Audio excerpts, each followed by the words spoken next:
I counted them. 1, 2, 3. By the time his hand connected with my cheek for the 30th time, my lip was split, and the metallic taste of blood filled my mouth. But my heart had turned to absolute ice. My son Bradley thought he was teaching a stubborn old man a lesson in front of his laughing wife. He thought his youth and his rage gave him power. He did not know that while he was busy playing the tough guy, I was mentally signing the eviction notice. I am Garrison Ford. I am 68 years old. I spent 40 years building skyscrapers in Chicago, fighting unions, winter storms, and city corruption. And this is the story of how I sold my son's house while he was sitting at his desk at work, unaware that his life was about to be demolished. If you have ever been betrayed by the very blood you sacrificed everything for, like this video and subscribe. Let me know in the comments where you are watching from. It was a Tuesday night in February, and the wind off Lake Michigan was sharp enough to cut glass. I parked my 10-year-old sedan 2 blocks away from the Lakeshore Drive mansion because there was no room in the driveway. The driveway was filled with leased Porsches and Range Rovers belonging to people who had never worked a day of hard labor in their lives. I walked against the wind, clutching a small package wrapped in brown paper. It was my son Bradley's 32nd birthday. The house looked magnificent from the outside. It should. I bought it 5 years ago. I paid cash for it after a particularly good year in commercial real estate. I let Bradley and his wife Vanessa live there. I told them it was their home. I never told them that the deed was held by a limited liability company called Bulldog Holdings, solely owned by me. To them, it was a gift. To me, it was a test they were failing miserably. I rang the doorbell. The bass from the music inside was vibrating the heavy oak door. Vanessa opened it. She was 28, beautiful in a plastic-manufactured way, and holding a glass of champagne that cost more than my first car. "Oh, it is you," she said. She did not move aside to let me in immediately. Her eyes scanned my coat. It was a good coat, wool, durable, but it was old. It did not fit the aesthetic of her party. "Happy birthday to Bradley," I said, stepping past her before she could block me. The warmth of the house hit me, carrying the scent of expensive perfume and something sweet and chemical. "He is in the living room, Garrison," she said, not calling me Dad. "Try not to embarrass him tonight. He has important clients here." I walked into the living room. It was crowded. I saw Bradley holding court near the fireplace. He looked good on the surface. Expensive suit, perfect haircut, a glass of scotch in his hand. But I know construction. I know how to spot a hairline fracture in a foundation before the building collapses. Bradley was sweating. His eyes were darting around the room, nervous, erratic. He was laughing too loud. I approached him. "Happy birthday, son." The room went quiet. His friends, a collection of sales directors and influencers, looked at me. I was the anomaly. The old man with calloused hands in a room of manicured fingernails. "Dad," Bradley said. His voice was tight. "You made it." I handed him the package. It was his grandfather's watch, a 1945 mechanical piece that had been in our family for 3 generations. It was not flashy. It did not have diamonds. It was about heritage. It was about time. Bradley took it. He tore the paper. He looked at the old leather case and opened it. He stared at the watch for a second, and then he laughed. A short, cruel bark of a laugh. "Thanks, Dad," he said. He tossed the box onto a side table where empty glasses and used napkins were piled. It slid off the edge and fell into a trash bin filled with discarded wrapping paper. Vanessa giggled. "Oh, Bradley, be nice. Maybe we can sell it at a garage sale." I felt a tightening in my chest. Not anger. Disappointment. The kind of disappointment that tastes like ash. I walked over and retrieved the watch from the trash. I put it back in my pocket. "Can we talk?" Bradley hissed, grabbing my arm. His grip was hard. Too hard. He dragged me toward his home office. The library. I had built those shelves myself. I had installed that mahogany desk. He shoved me inside and locked the door. The music was muffled now. It was just us. "I need money, Dad," he said. He did not waste time. He did not ask how I was. He went straight to the point. I looked at him. "I retired 3 years ago, Bradley. You have a job. You live in a $2 million house for free." "It is not enough," he shouted. He began to pace. He looked like a trapped animal. "I owe people, bad people. I need 200,000. Tonight. $200,000. I sat down in the leather chair. I looked at my son. I saw the tremors in his hands. I saw the dilated pupils. "Gambling," I stated. It was not a question. It was an investment that went wrong. He lied. He always lied. "Just write the check, Dad. You have it. I know you have it. You are sitting on a pile of cash from the business." "I do have it," I said calmly. "But I am not giving it to you. If I give it to you, you will gamble it away by Friday. You need help, Bradley. You need rehab." He stopped pacing. He looked at me with pure hatred. Vanessa slipped into the room from a side door that connected to the master bedroom. She had her phone out. She was recording.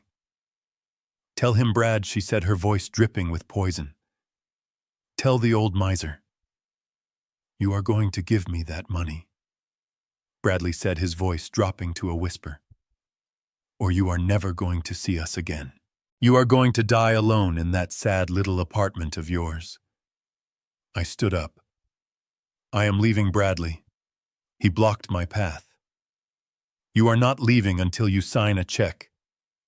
I tried to step around him. He shoved me back into the chair. The force of it knocked the wind out of me. "Sign the check," old man Vanessa urged from the corner. "Teach him a lesson, babe." I looked at them. My son, my daughter-in-law. They looked like vultures. "No," I said. Bradley's face turned a color I had never seen. It was purple with rage. He grabbed my collar with his left hand. He raised his right hand. "You think you are tough," he screamed. "You think because you poured concrete you are tough. You are nothing. You are a wallet. That is all you are to us." And then he slapped me. It was not a punch. It was a slap. Disrespectful. Sharp. It stung. My head snapped to the side. One I counted in my head. I looked back at him. "Is that all you have?" I asked quietly. He slapped me again. Harder this time. My glasses flew off my face and skittered across the hardwood floor. 2. "Sign it," he screamed. "No. 3, 4, 5. He lost control. He was not hitting me to get the money anymore. He was hitting me because he hated me. He hated that I had earned my wealth, and he had to beg for it. He hated that I had integrity, and he had none. He was hitting his own conscience. Vanessa was laughing. She was holding the phone steady. "Get a close-up of his face," she said. 6, 7, 8. I did not raise my hand. I did not block him. I sat there.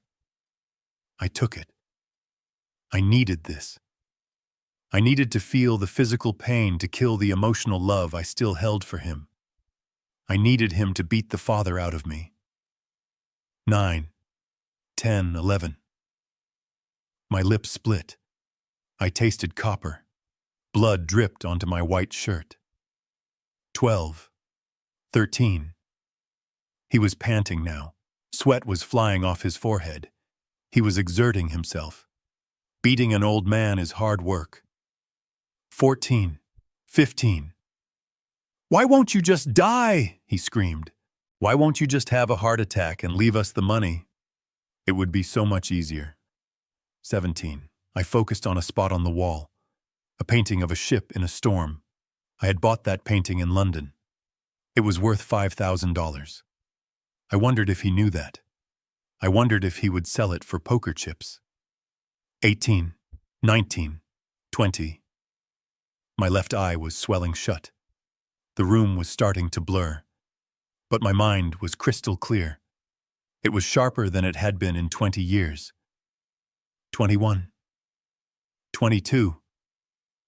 Vanessa moved closer. Kick him out, Brad. He is useless. He is bleeding on the rug. 23. 24. 25. He slowed down. His hand was hurting. He looked at his own palm, red and stinging. He looked at me. I was still sitting upright. I was not crying. I was not begging. 26. 27. 28. He gave me 3 final lazy slaps. Backhand, forehand, backhand. Just to show contempt. 29. He stepped back, breathing heavy. He wiped his hand on his pants. Get out, he said. Get out of my house. Do not come back without the money. I stood up. My legs were shaky, but they held. I picked up my glasses. One lens was cracked. I put them on. The world looked fractured. That was appropriate. I looked at him. I looked at Vanessa. 30, I said. My voice was a croak, but it was steady. What Bradley asked. 30 times, I said. I will remember that number. I walked to the door. I did not look back. I walked through the party. The guests went silent as they saw me. Blood on my shirt. Eye swelling shut. Lip split. I walked past them like a ghost. I opened the front door and stepped out into the snow. The cold was a shock. It froze the blood on my face instantly. I walked to my car. I got in. I did not turn the ignition on immediately. I sat there in the dark, shivering. I reached into my pocket and pulled out my phone. My fingers were stiff. I dialed a number I knew by heart. It rang twice. Jared, I said. Garrison, it is 10 o'clock on a Sunday. What is wrong?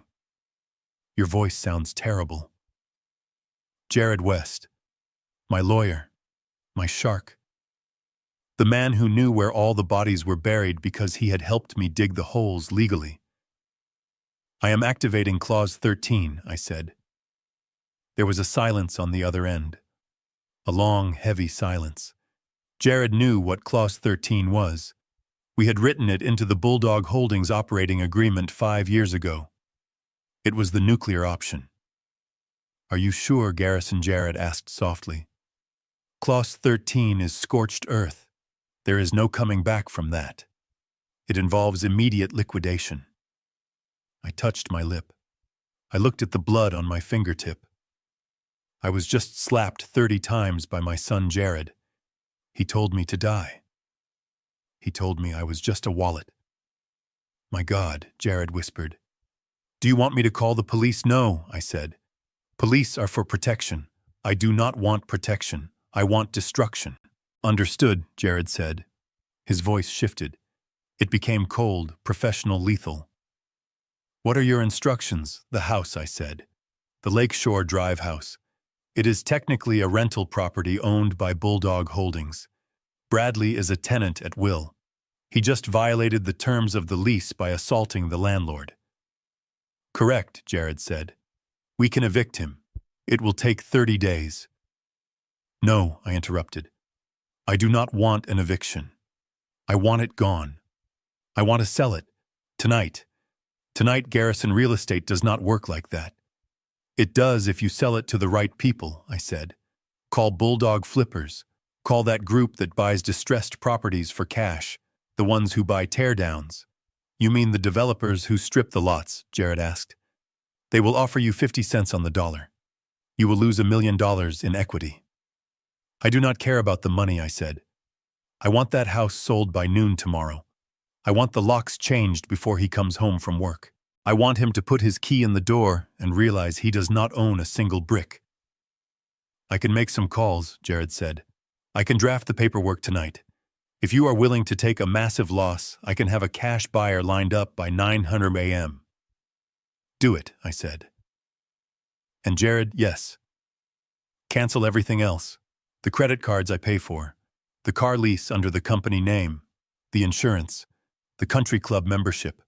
Cut the strings, all of them. He is going to drown Garrison. He has no assets. He has a wife, I said grimly.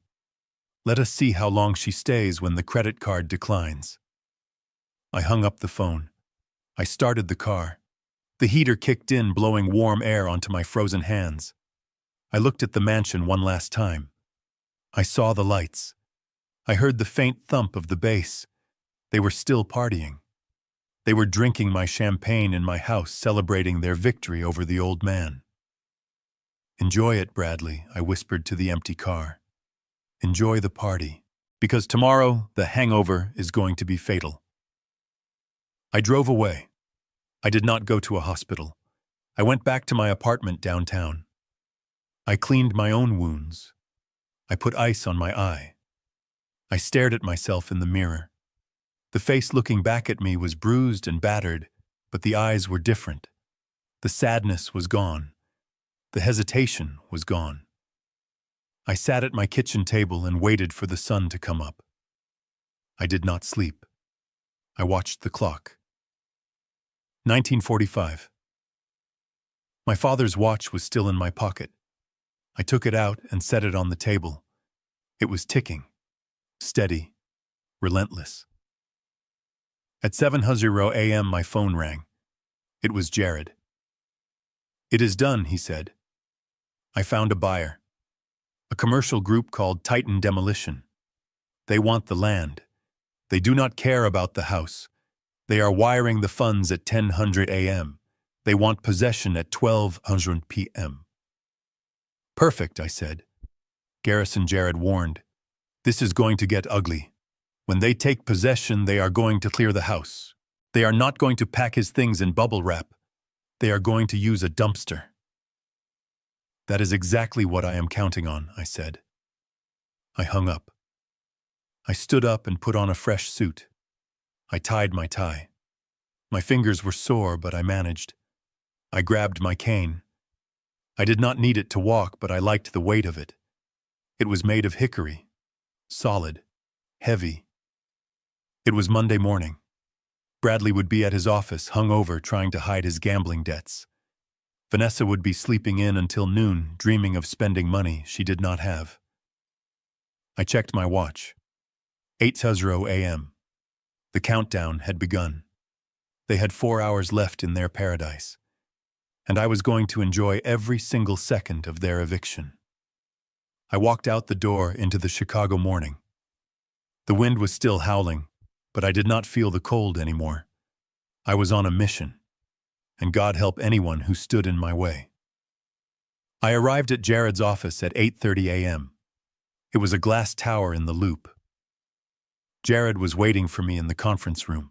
He had a stack of documents 3 inches thick. You look like you went 12 rounds with a heavyweight, he said, looking at my face. I feel like I won, I replied. He slid the papers across the table. This is the bill of sale. This is the transfer of deed. This is the immediate termination of the lease agreement due to criminal conduct. Sign here, here, and here. I signed. My signature was firm. Garrison Ford. Garrison Ford. Garrison Ford. With each stroke of the pen, I was severing a limb. The wire transfer is set, Jared said. Once the money hits our escrow account, the property belongs to Titan Demolition. They have a security team on standby. Good, I said. There is one more thing, Jared said. He pulled out a separate file. I ran a background check on the debts Bradley mentioned. It is worse than you thought. How bad he owes $300,000 to a syndicate out of Cicero. These are not banks, Garrison. These are loan sharks. If he does not pay, they will hurt him. I looked at the skyline of Chicago. I thought about the 30 slaps. I thought about the hate in his eyes. He is a grown man, Jared. He made his choices. You are leaving him to the wolves, Jared said quietly. No, I said. I am just stopping feeding the wolves for him. My phone buzzed. It was a text from Bradley. Dad. Sorry about last night. I was drunk. Stress is killing me. We need to talk about that check. I really need it today. Love you. Love you. The audacity. He slapped me 30 times and texted me love you because he needed money. I showed the text to Jared. Do not reply, Jared advised. I am not going to. I said. I am going to let him think I am broken. I am going to let him think I am scrambling to get his money. Let him sit at his desk and sweat. At 9:55 a.m., the wire transfer came through. The house was sold. It was no longer mine. It was no longer his. It belonged to a corporation that viewed it as a tear-down lot. At 10:00 a.m., I got into my car with Jared. We followed the Titan demolition team. They were driving 3 large black SUVs and a massive dump truck. They looked like a military convoy. We drove north to Lakeshore Drive. The snow was falling harder now. It covered the streets in a white blanket, hiding the dirt, hiding the cracks. But it could not hide what was about to happen. We pulled up to the mansion at 10:45 a.m. The house was quiet. The curtains were drawn. Vanessa was inside sleeping.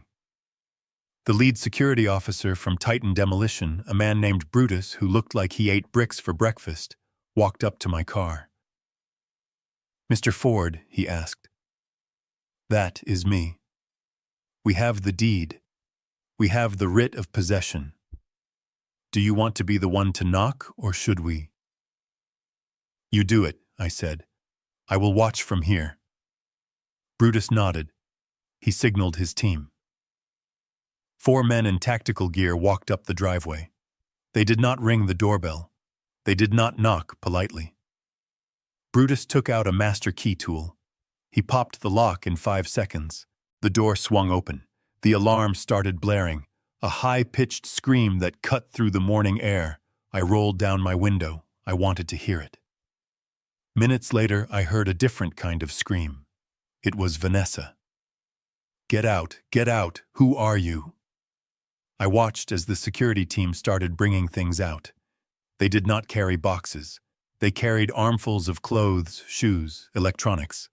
They walked to the curb and dumped them in the snow. A Gucci bag landed in a slush puddle. A PlayStation 5 crashed onto the concrete. A fur coat was tossed onto a bush. Vanessa ran out the front door. She was wearing a silk robe and slippers. She was screaming hysterically. She tried to grab Brutus's arm. He swatted her away like a fly. Ma'am, this is private property, he boomed. You are trespassing. Remove yourself from the premises or you will be arrested. This is my house, she shrieked. My husband owns this house, Brutus laughed. He held up the deed. Nobody named Ford owns this house, lady. Titan Demolition owns it. And we are clearing the debris. Debris. That is what he called their life. Vanessa pulled out her phone. She was shaking. She dialed Bradley. I sat in my car, warm and dry, and watched the show. My phone did not ring. Bradley was calling her, not me. He was about to find out that his bad day was turning into a catastrophe. The dump truck backed into the driveway. The men started tossing furniture into it. The expensive Italian leather sofa I had paid for, gone. The dining table, gone. It was ruthless. It was efficient. It was beautiful. Suddenly, a black BMW screeched around the corner. It was Bradley. He had left work. He drove up onto the lawn tires, spinning in the snow. He jumped out of the car, leaving the door open. "What are you doing?" he screamed. He ran toward Brutus. "Stop! Stop it!" I watched my son. He looked small. He looked powerless. Brutus stepped in front of him. He crossed his massive arms. "Back off, pal." "That is my stuff," Bradley yelled. "Not anymore," Brutus said. Anything left in the property after transfer of ownership is considered abandoned. We are trashing it." Bradley looked around frantically. He saw the pile of clothes in the snow. He saw his wife crying on the sidewalk. And then he saw me. He saw my sedan parked across the street. He saw me sitting in the driver's seat watching him. He froze. The realization hit him like a physical blow. He ran across the street. He slipped on the ice, fell, scrambled up, and slammed his hands onto my car window. "Dad. Dad, stop them. What did you do?" I rolled the window down 2 inches. Just enough to hear him clearly. Just enough to let the cold air hit his face. "I sold the house, Bradley," I said. "You what? You cannot sell my house." "It was never your house," I said. "It was my house, and I sold it. The new owners are very efficient, aren't they?" "You are crazy. Where are we supposed to live? Where am I supposed to go?" I looked at him. I looked at the bruise forming on my own face in the rearview mirror. "I don't know," I said. "But I hear the homeless shelters fill up fast in this weather. You better start running." I rolled the window up. He pounded on the glass. He screamed. He cried. I put the car in drive. I pulled away slowly, leaving him standing in the exhaust fumes, watching his life being hauled away in a dump truck. Act 1 was over. But I was not done. Not even close. Because while he was losing his roof, I was about to make sure he lost his job, his reputation, and his freedom. The 30 slaps were just the down payment. Now I was coming to collect the interest. The morning sun over Chicago offered no warmth, just a blinding white glare that bounced off the snow and pierced through my cracked glasses lens. I sat in the leather chair across from Jared West, my lawyer, and the only man in this city I trusted with the location of the bodies. My face was a map of purple and blue bruises, the physical receipt of the 30 slaps my son had gifted me the night before. My left eye was swollen half shut, making Jared look like a blurry figure in a gray suit, but I did not need perfect vision to see the concern etched into his features.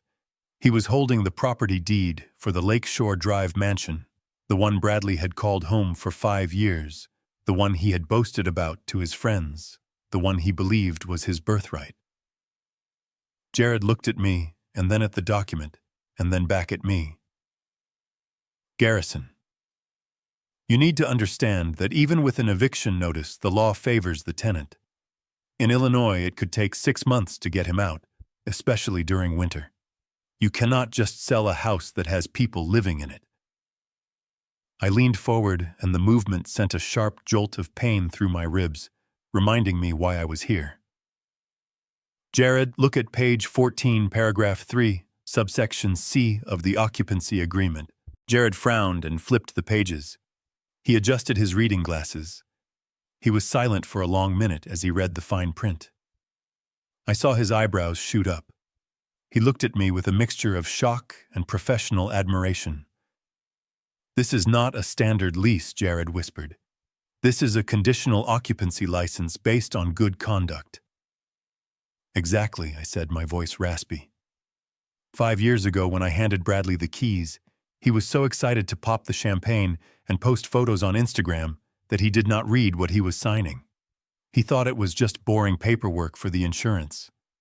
He never noticed that the house is owned by Bulldog Holdings LLC, a company where I am the sole managing member. And he definitely did not notice the clause that states the license to occupy is immediately revoked without notice if the occupant commits any act of physical violence against the managing member. Jared let out a low whistle. "You trapped him before he even moved in."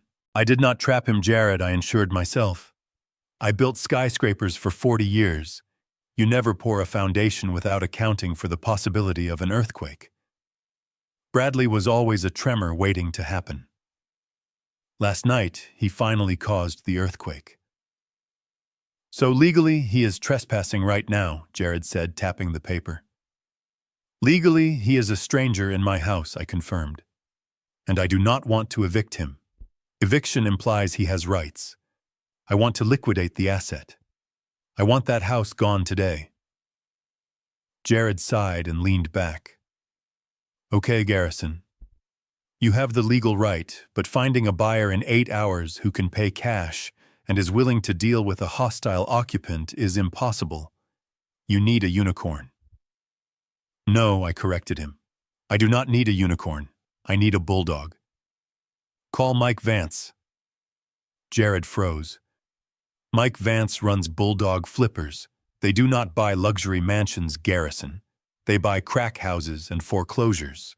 They buy properties sight unseen for 50 cents on the dollar, and they gut them. They are ruthless. Call him, I repeated. Jared picked up the phone. He put it on speaker. The line rang 3 times before a gravelly voice answered. This is Mike. Mike, this is Jared West. I have Garrison Ford with me. We have a property. I am listening, Mike said. Lakeshore Drive, 4,000 square feet.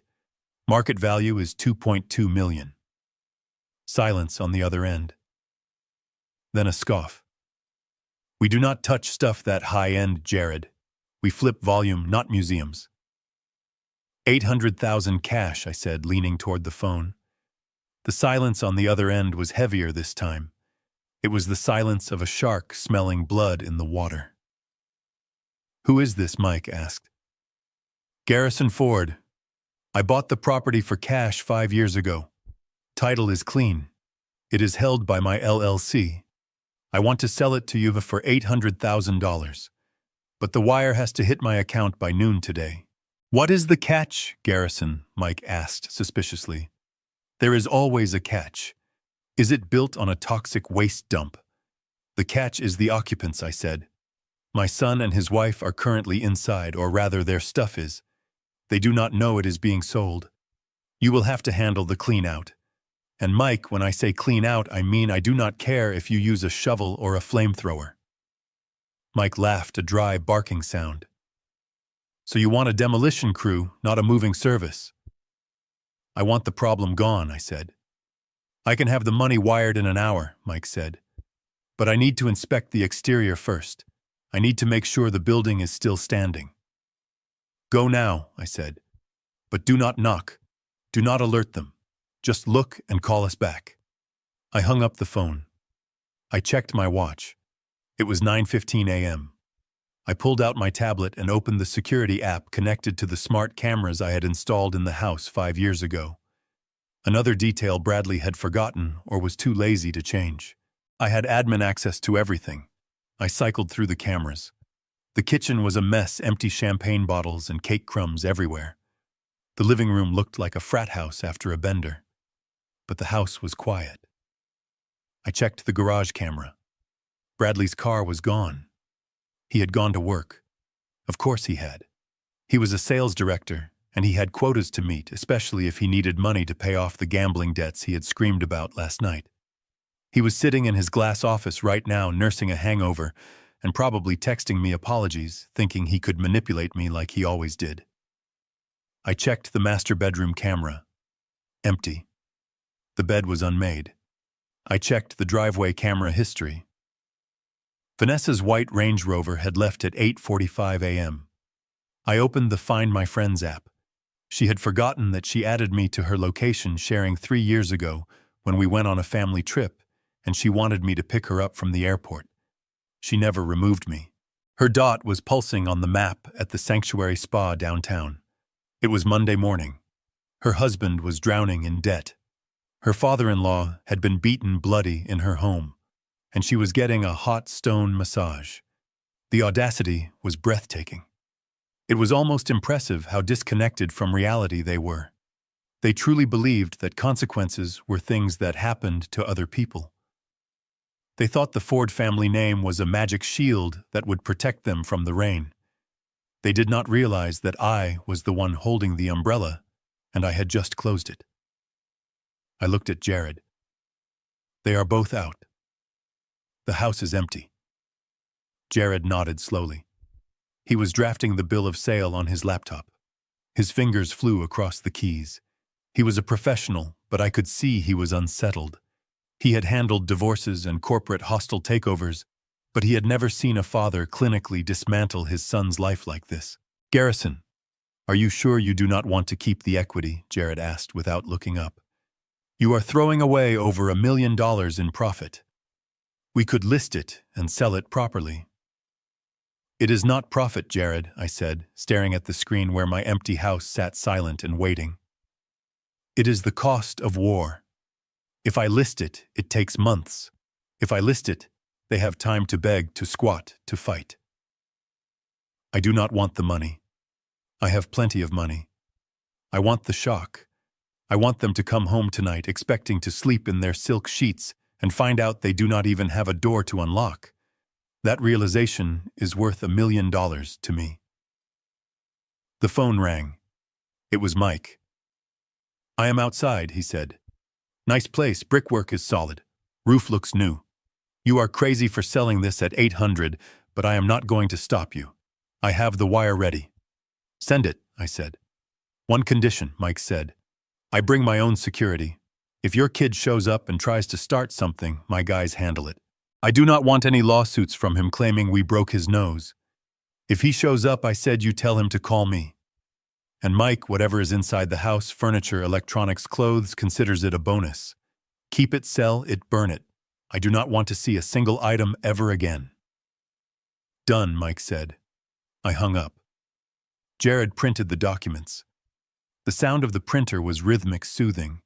It sounded like a countdown. I signed the papers. My hand did not shake. My face throbbed with every heartbeat, a dull ache that synchronized with the scratching of the pen on paper. At 10:43 a.m., Jared's computer pinged. "Funds received," he said softly. "The wire cleared." "It is done," I said. Jared looked at me. "Technically, Bulldog Flippers owns the property now. They can legally change the locks immediately." "Tell them to proceed," I said. "Tell them to board it up if they have to. I want it to look like a fortress by sunset." I stood up and walked to the window of Jared's office, looking down at the busy Chicago streets. Somewhere down there, Bradley was sitting in a meeting pretending to be a success. Somewhere down there, Vanessa was relaxing, in a robe pretending she was royalty. They had 8 hours. 8 hours until they returned to their castle and found the drawbridge raised and the archers waiting. I touched the bandage on my cheek. 30 slaps, I whispered to the glass. I pulled out my phone. I had one more call to make. Not to Bradley, not to Vanessa, but to the private investigator I had kept on retainer for my business dealings. "Find out who holds Bradley's gambling debt," I told the investigator. "I want names. I want amounts. And I want to know exactly what happens to people who do not pay them." I was not going to pay his debts. But I wanted to know exactly how deep the water was before I watched him drown. The house was just the beginning. By the time the sun went down today, Bradley would be homeless. By the end of the week, I intended for him to be jobless. I sat back down and closed my eyes, waiting for the clock to tick. The silence in the room was heavy, but for the first time in 24 hours, the pain in my face felt bearable. It was the anesthesia of action. I was no longer a victim. I was the architect of their ruin. The convoy of black SUVs and the massive dump truck rolled onto the pristine pavement of Lakeshore Drive like a funeral procession for a life that was not quite dead yet. I sat in the passenger seat of Jared's car, watching the steam rise from the exhaust pipes in the frigid Chicago air. It was 10:46 a.m. The neighborhood was quiet, the kind of hushed silence that only money can buy, where the loudest sound is usually a landscaping crew or a delivery van. Today, the loudest sound would be the destruction of my son's delusions. Mike Vance, the owner of Bulldog Flippers, stepped out of the lead truck. He looked exactly like the kind of man you hire when you want a problem to disappear, not when you want it solved. He wore a heavy canvas jacket and steel-toed boots that crunched loudly on the salted driveway. He signaled to his crew. 8 men piled out. They were not wearing uniforms with polite name tags. They were wearing hoodies, tactical vests, and expressions of absolute indifference. They carried heavy-duty trash bags, snow shovels, and crowbars. I got out of the car. My cane sank slightly into the snow. The pain in my face was a dull, throbbing rhythm, a constant reminder of why we were here. Jared stayed in the car on a conference call preparing the legal firewall for the inevitable backlash, but I needed to be inside. I needed to see it. Mike walked up to the front door. He did not bother looking for a hide-a-key. He did not check if it was unlocked. He jammed a heavy demolition tool into the jamb, and with one violent, efficient jerk, the wood splintered and the door swung open. The house alarm screamed instantly. It was a piercing shriek designed to panic intruders, but Mike's crew did not even flinch. They walked in as if they were entering a grocery store. I followed them. The inside of the house smelled like stale champagne and expensive cologne, the lingering scent of last night's party. Red plastic cups were scattered on the marble foyer. A half-eaten cake sat on the antique console table I had bought them as a housewarming gift. It was a snapshot of a life lived without consequences. "Clear it," Mike shouted over the alarm. "Everything goes. If it is not nailed down, it is trash. If it is nailed down, pry it up." The crew moved like locusts. They split up, heading for the living room, the kitchen, and the stairs. I stood in the foyer watching the dismantling of 5 years of my generosity. One of the men walked past me carrying the 60-inch television from the living room. He did not unplug the cords carefully. He ripped them out of the wall, leaving jagged holes in the drywall. He walked to the front door and tossed the TV into the snowbank outside like it was a frisbee. Another man was sweeping the contents of the kitchen counters into a black trash bag. The espresso machine, the designer toaster, the crystal wine glasses. Crash, smash, gone. I walked up the stairs slowly, my hand trailing on the banister. I could hear the sounds of destruction coming from the master bedroom. This was Vanessa's sanctuary. I pushed the door open. 2 men were in the walk-in closet.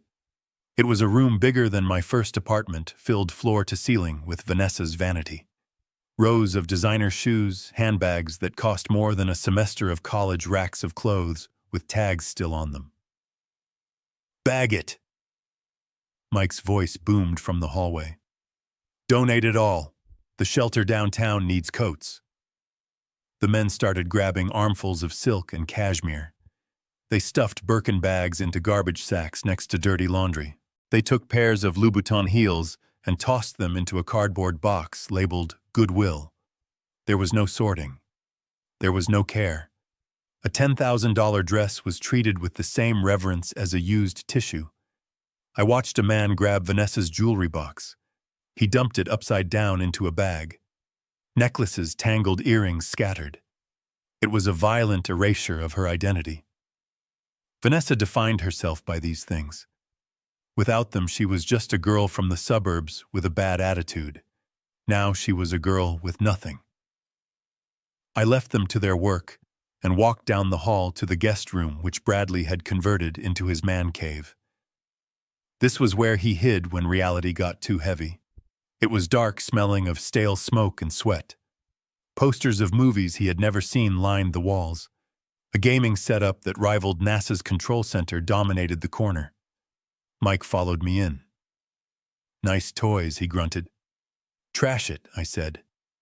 Mike nodded to one of his guys.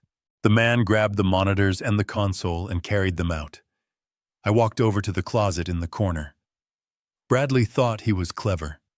He thought he had secrets. But I had built this house. I knew every inch of it. I knew that behind the false panel in the closet, there was a wall safe.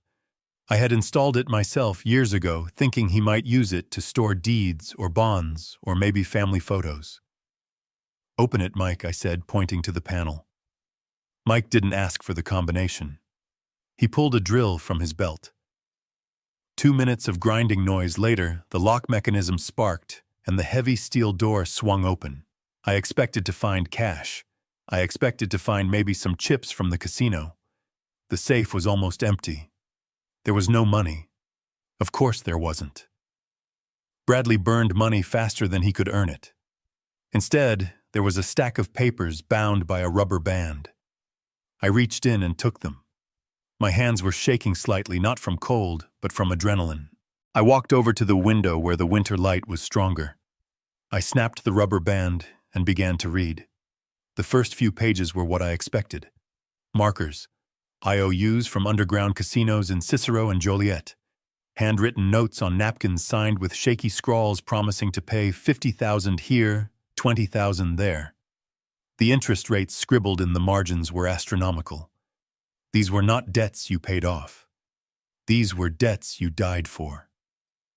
I flipped through them. The total was staggering. He was in deeper than I had imagined. He wasn't just drowning, he was already on the ocean floor. But it was the document at the bottom of the stack that made my blood run cold. It stopped my breath in my throat.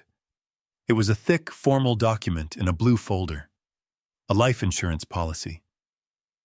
I opened it. The policyholder was me, Garrison Ford. I scanned the details. It was a term life policy taken out 2 years ago. The coverage amount was $5 million, but I had never signed this. I looked at the signature at the bottom. It was my name, but it wasn't my hand. It was a forgery, a good one, but a forgery nonetheless. Bradley had practiced. He had traced my signature from the birthday checks I sent him. And there in the section marked Primary Beneficiary was his name, Bradley Ford. I stared at the paper. The world around me, the sound of the crew smashing furniture, the alarm blaring, the wind howling outside, it all faded into a buzzing silence. He was betting on my death. He wasn't just waiting for me to die. He was banking on it. He had taken out a policy on his own father, likely paying the premiums with the money I gave him for his mortgage. He was keeping me alive financially so he could cash out when I died physically. The 30 slaps suddenly took on a new meaning. They weren't just a tantrum. They were frustration. "Why won't you just die?" he had screamed last night. It wasn't a figure of speech. It was a business complaint. I was taking too long to expire. My continued existence was inconvenient for his cash flow. I felt a wave of nausea. I had to lean against the wall. Mike stepped closer. "You okay, Mr. Ford?" I handed him the folder. "Look at this." Mike read it. He let out a low whistle. "That is cold. That is ice cold. The kid bet against the house and the house is you." "He forged my signature," I whispered. "He has been paying for this policy for 2 years, waiting for me to have a heart attack or a stroke, or maybe getting impatient enough to cause one." I thought about the stress he put me on constantly. The late-night calls for money. The manufactured crises. He wasn't asking for help. He was trying to spike my blood pressure. "Pack it up," I said, my voice hard as granite. "What about the rest of the stuff?" Mike asked, looking at the few remaining items in the room. "Everything," I said. "Leave nothing. I want this house stripped to the studs. I want the copper wiring out of the walls if you have time. I want him to walk into a shell." I took the papers.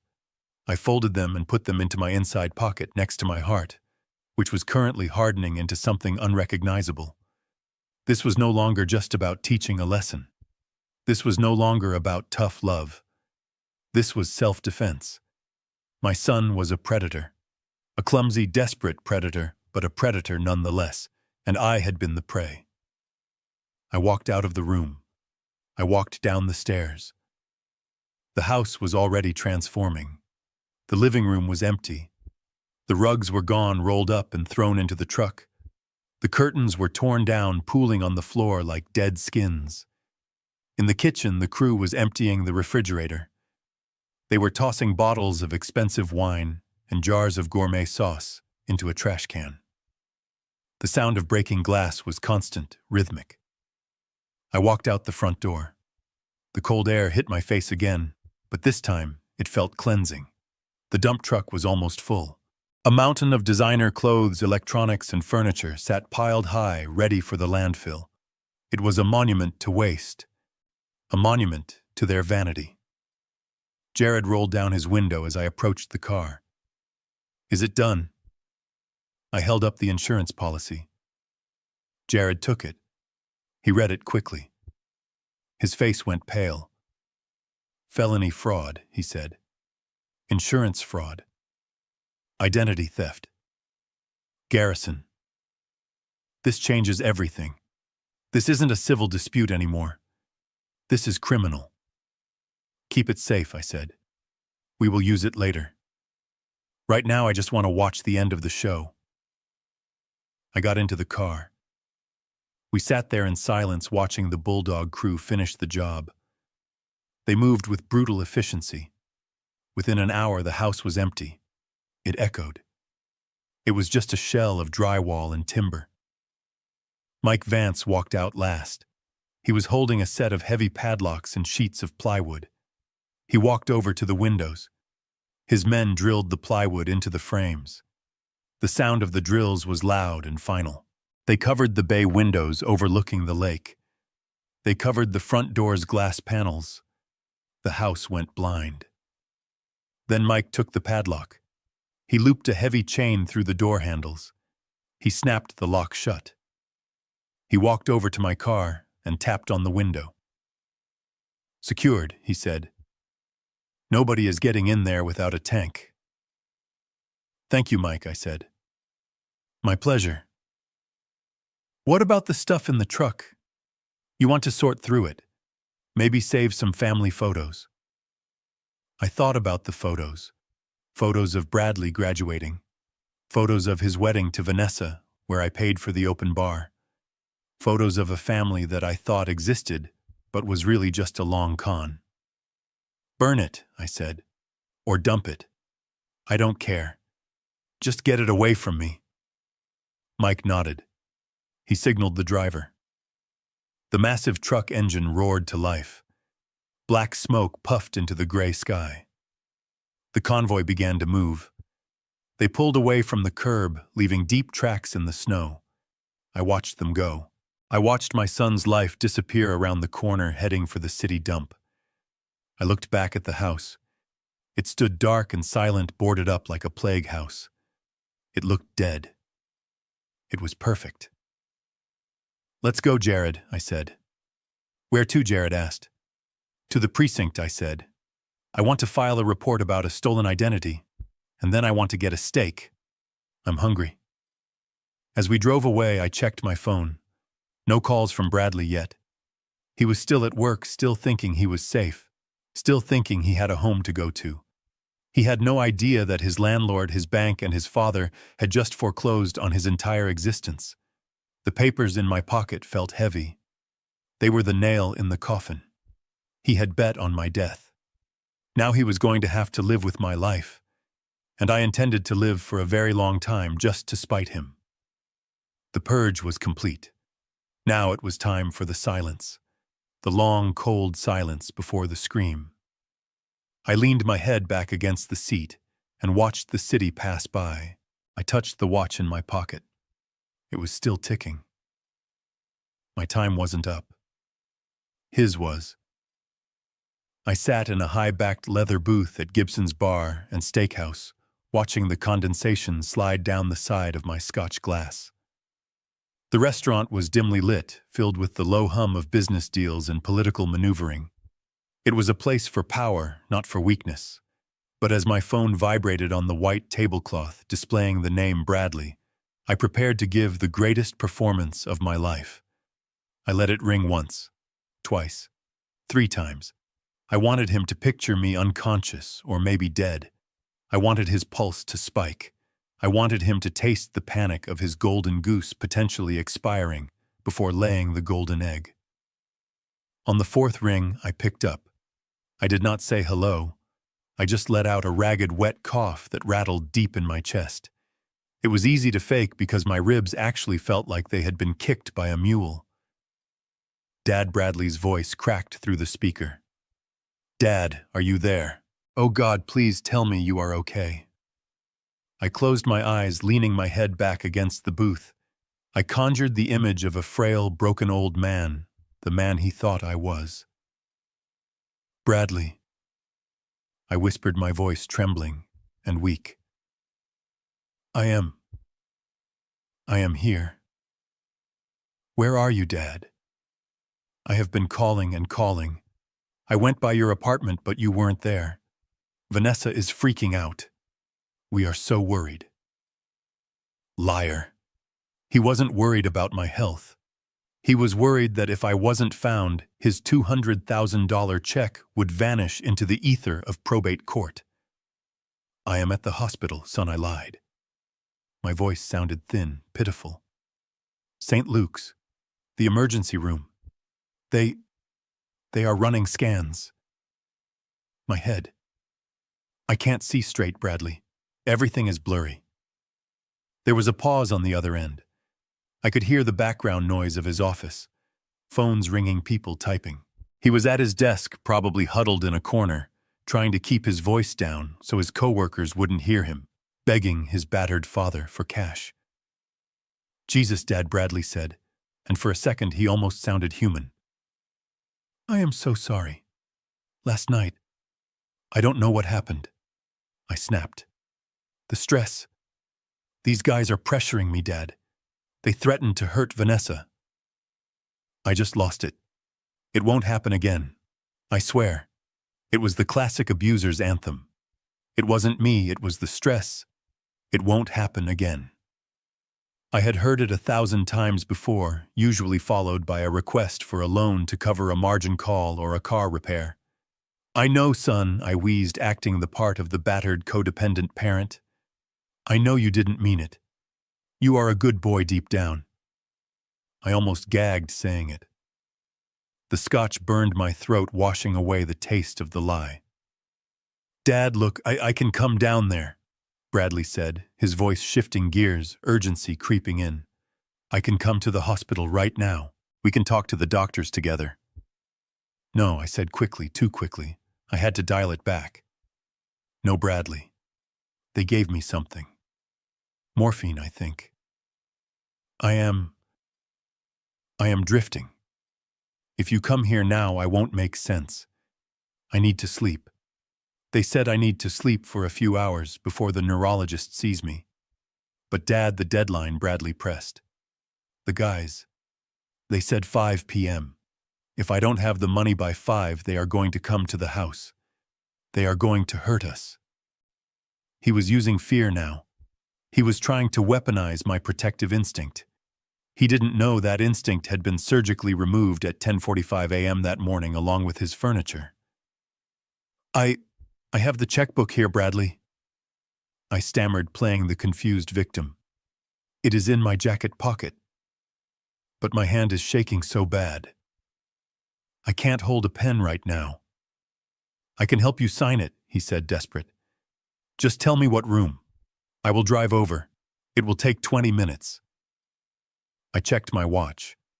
It was 1:15 p.m. If he left now, he would drive past the house. He might see the boarded-up windows. He might see the bulldog trucks finishing up.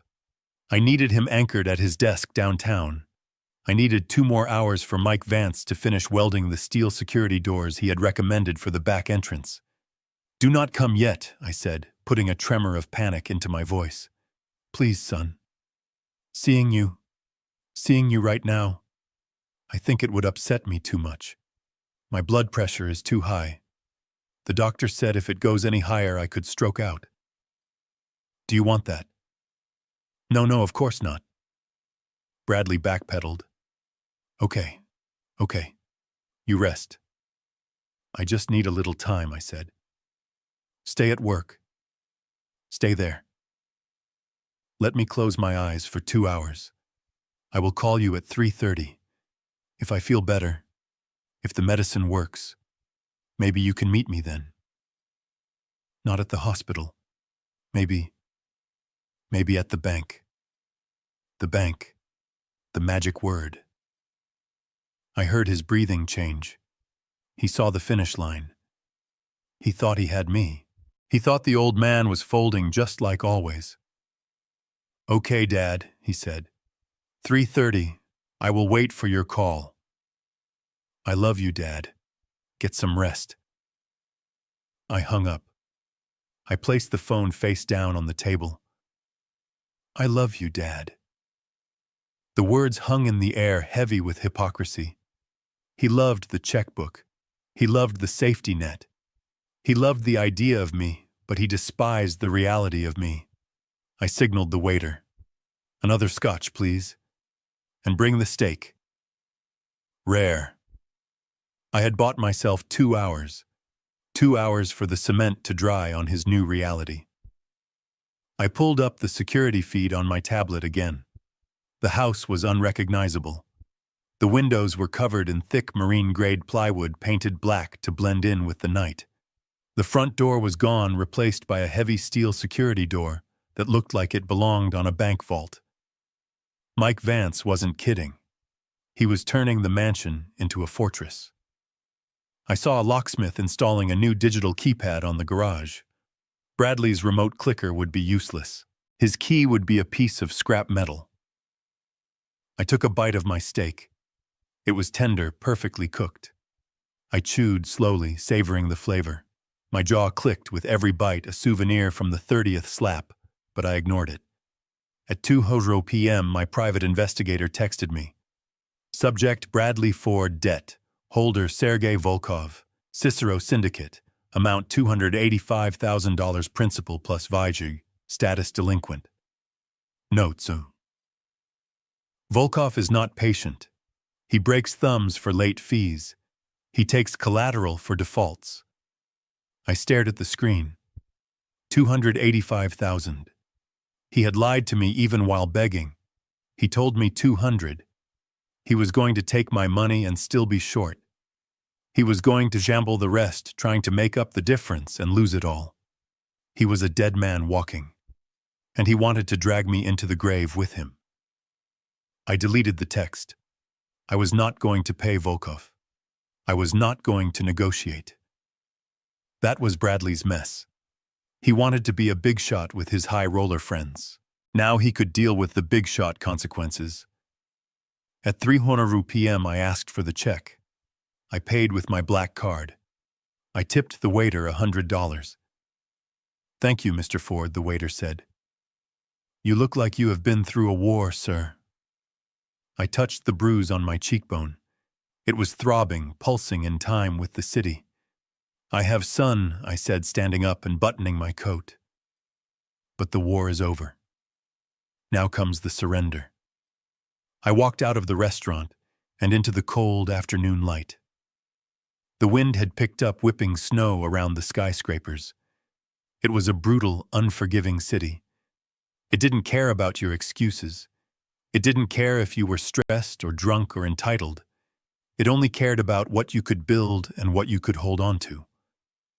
Bradley couldn't hold on to anything. Not his money, not his temper, not his family. I got into my car. I checked the time. 3:25 p.m. It was time to make the call. But not the call he was expecting. I wasn't going to call him to meet at the bank. I wasn't going to call him to come to the hospital. I was going to ghost him. I turned my phone on silent. I tossed it onto the passenger seat. Let him sit there. Let him stare at his phone. Let him watch the clock tick past 3:30, then 3:45, then 4:00. Let the panic set in. Let him realize that silence is the loudest sound in the world when you are waiting for a lifeline that has already been cut. I started the engine and drove toward the lake. I wanted to be parked down the street when he finally gave up and drove home. I wanted to see his face when he pulled into the driveway and realized that his key didn't just fail to open the door, it failed to open his entire future. The stage was set. The props were in place. The audience of one was ready. Act 3 was about to begin. And this time there would be no intermission. The black winter sky hung low over the neighborhood, suffocating the streetlights in a heavy gloom. I sat in my rental car, parked 3 houses down the engine, off the windows, cracked just enough to let the biting wind carry the sound to me. It was 6:00 p.m. The witching hour. My face throbbed, a dull, rhythmic ache under the bandages, but my mind was razor-sharp, focusing on the driveway of the mansion that was no longer ours. A pair of headlights cut through the darkness. Bradley's BMW swerved around the corner, driving too fast on the icy road.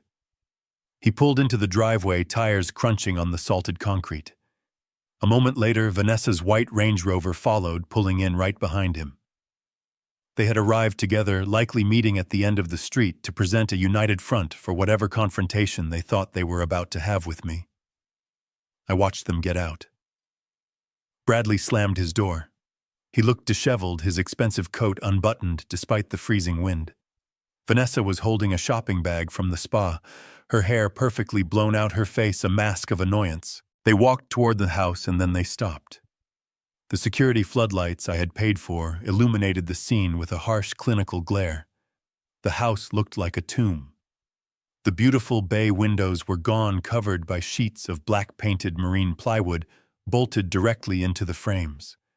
The front door, with its custom-leaded glass, was hidden behind a slab of gray steel, a heavy-duty security door that looked like the entrance to a bunker. What the hell? Bradley's voice carried over the wind. Vanessa dropped her bag in the snow. Brad, what is that? Why is the house boarded up?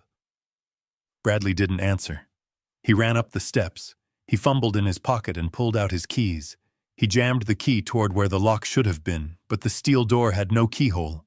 The digital keypad was gone, ripped out, and replaced by a smooth metal plate. He rattled the heavy steel handle. It didn't budge. It was solid, immovable. Open the door, he shouted, pounding his fist against the metal. Dad, I know you are in there. Open the damn door. Vanessa ran up behind him. She was shivering in her thin coat. My clothes, she shrieked. My jewelry. Brad, get us inside.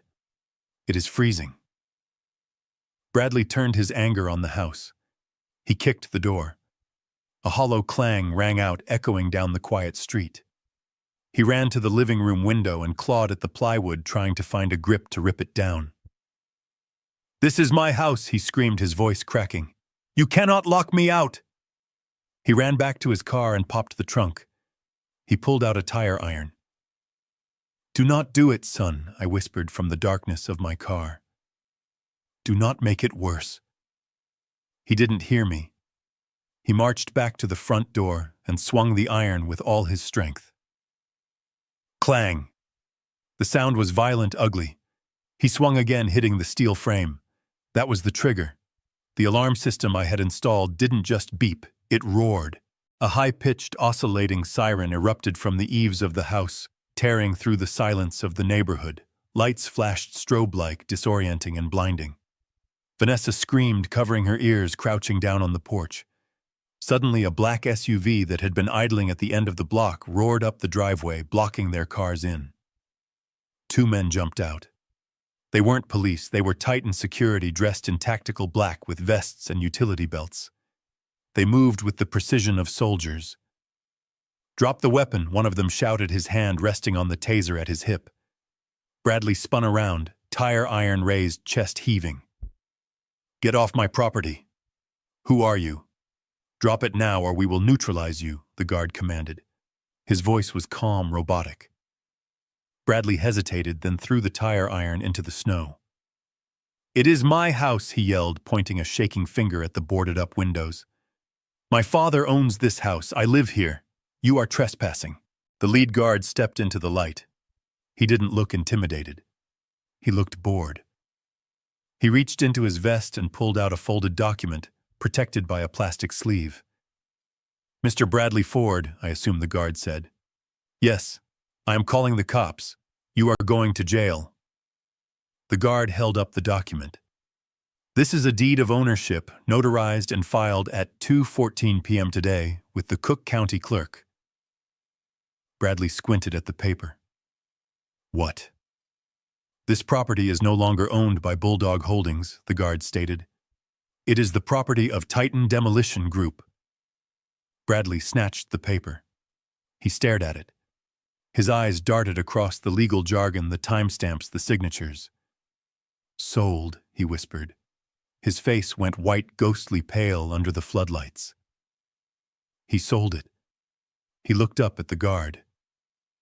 He can't sell it. It is mine. It is my trust fund.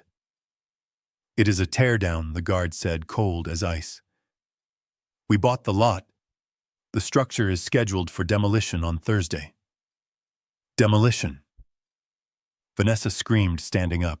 Her face was twisted in horror. What about our things? My fur coats, my wedding dress, our furniture. The guard shrugged. The property was sold as is vacant possession. Anything left inside at the time of transfer was deemed abandoned refuse. It has been cleared. Cleared, Bradley choked out. Dumped, the guard clarified. The house is empty shell. There is nothing in there but dust. Bradley fell back against the steel door, sliding down until he hit the cold concrete porch. He looked like a puppet whose strings had been cut. He did it, he muttered. He actually did it. He looked around wildly, his eyes manic. He looked at the boarded windows, the guards, the black SUV blocking his escape. And then he looked at the street. The reflection of the street lamp hit my windshield. He saw me. He scrambled to his feet, slipping on the ice, flailing. He ran down the driveway, past the guards, who let him go, knowing he was powerless. He ran toward my car. "Dad," he screamed. He slammed his hands onto my driver's side window. His face was inches from mine, separated by the glass. I could see the veins in his neck bulging. I could see the terror. "This is my house," he roared, tears streaming down his face, mixing with the snot and the sweat. "You cannot do this. It is my house." I lowered the window 2 inches. The cold air rushed in, carrying the smell of his fear. I looked at him. I touched the bandage on my cheek. "It was never your house, Bradley," I said softly. "It was my house. And I decided I didn't want tenants who beat their landlords." "Fix this," he begged, his voice dropping to a sob. "Dad, please. Sergey. The loan sharks.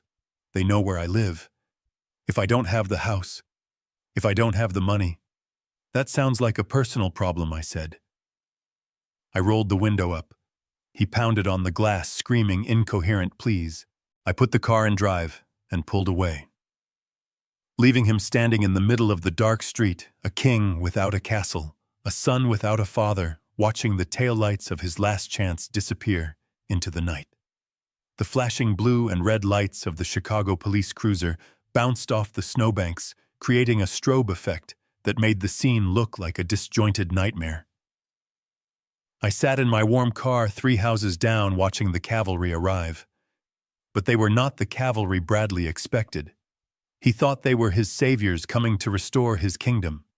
He did not know they were simply the witnesses to his final dethroning. 2 officers stepped out of the squad car. They were big men bundled in heavy coats, their breath steaming in the frigid air. They had their hands resting near their holsters, not because they expected a shootout, but because they were responding to a high-priority alarm call at a multi-million-dollar property. They walked with the heavy, deliberate steps of men who had seen every kind of domestic dispute the city could offer. Bradley ran toward them like a drowning man spotting a lifeline. He was waving his arms, his coat flapping open his face, a mask of red frozen rage. "Officer, thank God you are here!" Bradley screamed, pointing a shaking finger at the Titan security guards, standing like statues on the porch. "Arrest them." They broke in. They changed the locks. They are holding my house hostage. The lead officer, a sergeant with a gray mustache and eyes that looked like they had not slept in a decade, held up a gloved hand. He did not look at the guards. He looked at the hysterical man screaming in the middle of the street. "Calm down, sir," the sergeant said, his voice flat and commanding. "Lower your voice. What is the situation here?" "This is my house," Bradley yelled. He was hyperventilating now, the panic finally overtaking the anger. "I came home from work and these goons boarded up my windows. They stole my keys. They are trespassing. You have to get them out. I want them in handcuffs." The sergeant looked past Bradley at the house. He saw the steel security door. He saw the black plywood bolted over the windows. He saw the Titan security SUV blocking the driveway. It did not look like a break-in. It looked like a foreclosure. It looked like a professional job. He walked past Bradley up the driveway. The Titan guard, the one named Brutus, did not flinch. He did not reach for a weapon. He simply reached into his tactical vest and pulled out the same plastic sleeve he had shown Bradley. Officer Brutus said calmly, "We are Titan Security. We are contracted by the property owners to secure the site. We have a valid deed and a writ of possession."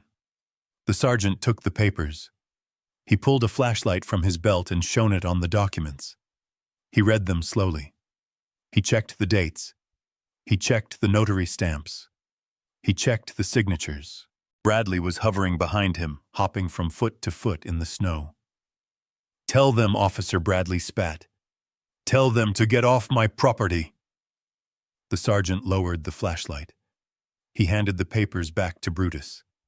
He turned around slowly to face my son. "Sir, do you have any identification?" the sergeant asked. Bradley blinked. "What?" "Of course I do." He fumbled for his wallet with numb fingers.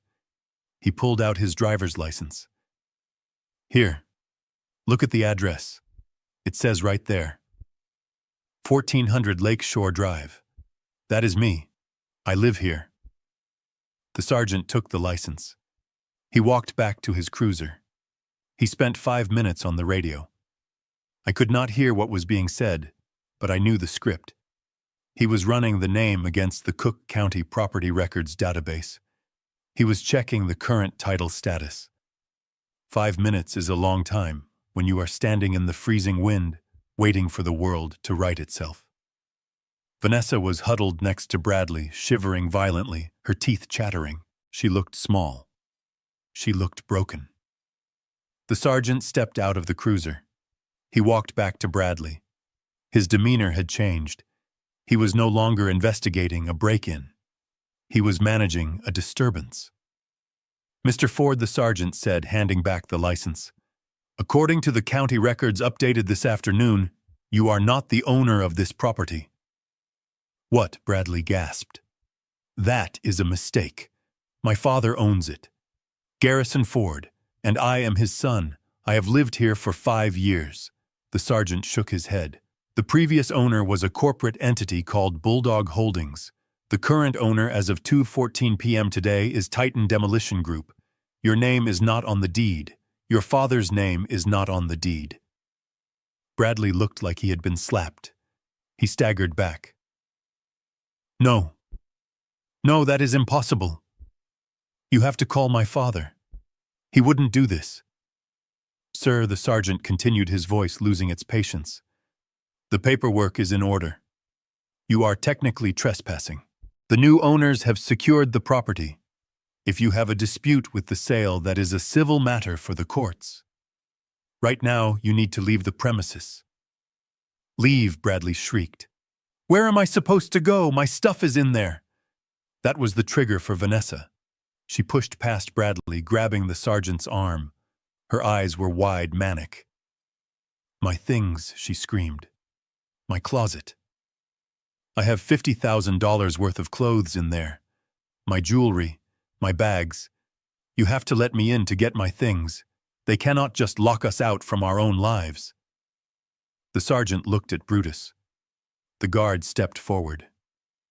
"Officer, the property was purchased as is vacant possession. The contract explicitly states that any personal property remaining on site at the time of transfer is considered abandoned." "Refuse." "Refuse," Vanessa whispered. The word hung in the air like a curse. "We cleared the structure immediately upon possession." Brutus continued, his voice devoid of any empathy. "The contents have been removed and disposed of in accordance with city sanitation codes." "Disposed of!" Vanessa shrieked. Her knees gave out. She collapsed into the snow, not fainting, but crumbling under the weight of the realization. "You threw it away. You threw my Hermes bags in the trash." "It is in a landfill by now," ma'am, Brutus said. "No," Vanessa wailed. She clawed at the snow. "My shoes. My wedding dress. My life." The sergeant looked uncomfortable. He was used to domestic violence and drunk drivers, not the destruction of a luxury lifestyle. "Look, folks," the sergeant said, trying to de-escalate. "If they threw your stuff out, you can sue them for damages. But I cannot let you in. The house is sealed. It is a construction site now. You need to clear the area. You are blocking the road and disturbing the peace." Bradley grabbed the sergeant's lapel. "A fatal mistake." "You do not understand," he yelled, shaking the officer. "You have to arrest them. They stole my life." The sergeant reacted instantly. He slapped Bradley's hand away and shoved him back against the hood of the BMW. "Do not touch me," the sergeant barked, his hand resting on his taser. "Step back or you go in the back of the car." Bradley froze. The reality of the badge and the gun finally pierced through his entitlement. He raised his hands slowly. He was shaking. Tears were streaming down his face, freezing on his cheeks. He looked at the house. The boarded-up windows stared back like dead eyes. He looked at Vanessa sobbing in the slush, ruining the only outfit she had left. And then he looked at the street again. He pointed a trembling finger at my car. "He did this," Bradley screamed, his voice cracking. "My father. He is right there. He is watching." The sergeant shone his flashlight at my car. The beam hit my face, illuminating the bruises, the swollen eye, the split lip. I did not look away. I stared right back at the light. The sergeant squinted. He saw a battered old man sitting alone in the dark. He saw the physical evidence of the 30 slaps even from 20 feet away. He lowered the light. He looked back at Bradley, the young, healthy man screaming in the street. He made his judgment. "Sir, get in your car and leave," the sergeant said, his voice hard. "I am not going to ask again. If you harass that man or try to enter this property one more time, I will arrest you for disorderly conduct and trespassing. But he is my father," Bradley sobbed. "I do not care who he is," the sergeant said. "Go. Now." Bradley stood there for a long moment. He looked at the house. He looked at me.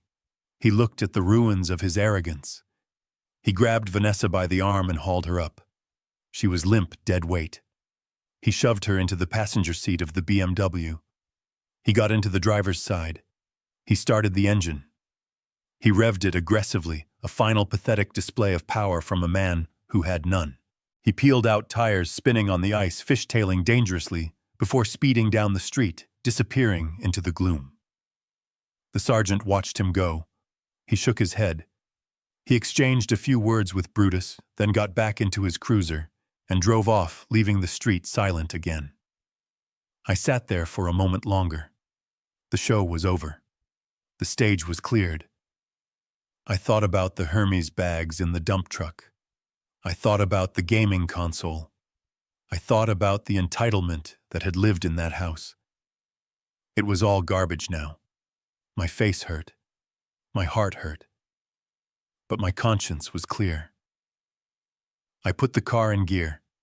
I had one more stop to make. The night was young, and the destruction of Bradley Ford was only just beginning. He had lost his shelter. Now he needed to lose his hope. And I knew exactly where to find the man who held the rest of his debt. I drove away, leaving the steel-clad fortress behind. It was no longer a home. It was a monument to consequences, and tomorrow the wrecking ball would finish the job. I watched the city lights blur past the tinted window of the black Lincoln town car Jared had summoned. We were not going to a steakhouse anymore. The adrenaline had faded, replaced by the throbbing ache in my face and the bone-deep weariness of a man who had just performed an amputation on his own family tree. But the night was not done with me. As we pulled up to the curb in front of Jared's office building downtown, I saw a familiar figure pacing frantically under the street lamps. It was Bradley. Of course it was. He knew Jared was my lawyer. He knew this was the nerve center of my operations. He was shivering in his unbuttoned coat, his face red from the cold, and the screaming, looking like a man who had just watched his winning lottery ticket burn to ash. He saw the car. He stopped pacing. His eyes locked onto mine through the glass wide and manic. I opened the door. The cold air rushed in, biting at my exposed skin. I planted my hickory cane on the icy sidewalk and hoisted myself up. My body felt heavy old, but my resolve was lighter than air. I stepped out into the wind, the collar of my coat turned up against the chill. Bradley rushed toward me. He did not run like a son running to a father. He ran like a creditor running to a debtor. He slipped on a patch of black ice, stumbled, righted himself, and came to a halt 3 feet away, his chest heaving. "Dad," he choked out, breath clouding in the freezing air. "What the hell are you doing? You sold my house. You threw my wife on the street. Are you insane?" I did not answer. I did not blink. I just looked at him. I looked at the man who had struck me 30 times less than 24 hours ago. I looked at the hands that were now clenched in fists at his sides, the same hands that had left the purple contusions blooming across my cheekbone. I leaned on my cane, letting the silence stretch between us like a loaded rubber band. Jared West stepped out of the car behind me. He moved smoothly, stepping between me and my son. He was not a big man, but he carried the weight of the law in his posture. He held 2 thick, cream-colored envelopes in his gloved hand. "Mr. Ford," Jared said, his voice cutting through the wind like a razor. "Step back." Bradley ignored him. He tried to look around. Jared tried to catch my eye. "Dad, talk to me. Stop hiding behind your lawyer. We need to fix this." Sergey called me. "Do you understand? He knows I lost the house. He is going to kill me." I stayed silent. I let his panic wash over me. It was not my storm anymore. Jared took a step forward, forcing Bradley to retreat. "Bradley, listen to me very carefully," Jared said. "Your father is not going to speak to you. Not tonight, not tomorrow, likely not ever again." Bradley scoffed, a desperate, hysterical sound. "That is bull. He is my father. He can't just cut me off." Jared extended the first envelope. "This is a temporary restraining order granted by Judge Harmon an hour ago," Jared said. "It is based on the emergency room report detailing the assault and battery Garrison Ford sustained last night. The bruising, the split lip, the concussion protocol." Bradley stared at the envelope. He did not take it. "Take it," Jared said. "It orders you to stay 500 feet away from Garrison Ford at all times. It orders you to cease all communication. No calls, no texts, no emails. If you violate this order, you will be arrested immediately." Bradley's face crumbled. He looked at me, his eyes pleading. "Dad, it was a mistake. I told you, I was stressed. I didn't mean to hurt you." I tapped my cane on the pavement. Once. A sharp final sound. I did not speak. Jared thrust the envelope into Bradley's chest. Bradley grabbed it reflexively. "And this," Jared said, holding up the second envelope. "This is from the accounting department of Bulldog Holdings." Bradley looked confused. "What?" For the past 5 years, Jared explained, his tone dry and clinical, you have occupied the property at 1400 Lakeshore Drive rent-free. You believed this was a gift. However, there was never a gift letter signed. In the absence of such documentation, the IRS views that free rent as either a loan or taxable income. Bradley blinked. "I don't understand."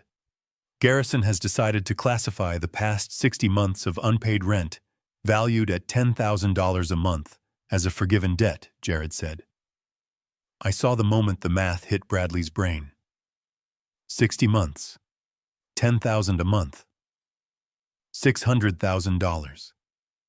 Forgiven debt is considered taxable income by the IRS. Jared delivered the kill shot. This envelope contains a Form 1099-C cancellation of debt. We are filing it with the IRS tomorrow morning. You now owe federal and state income taxes on $600,000 of income for this tax year. Bradley's jaw dropped. No. No, you can't do that.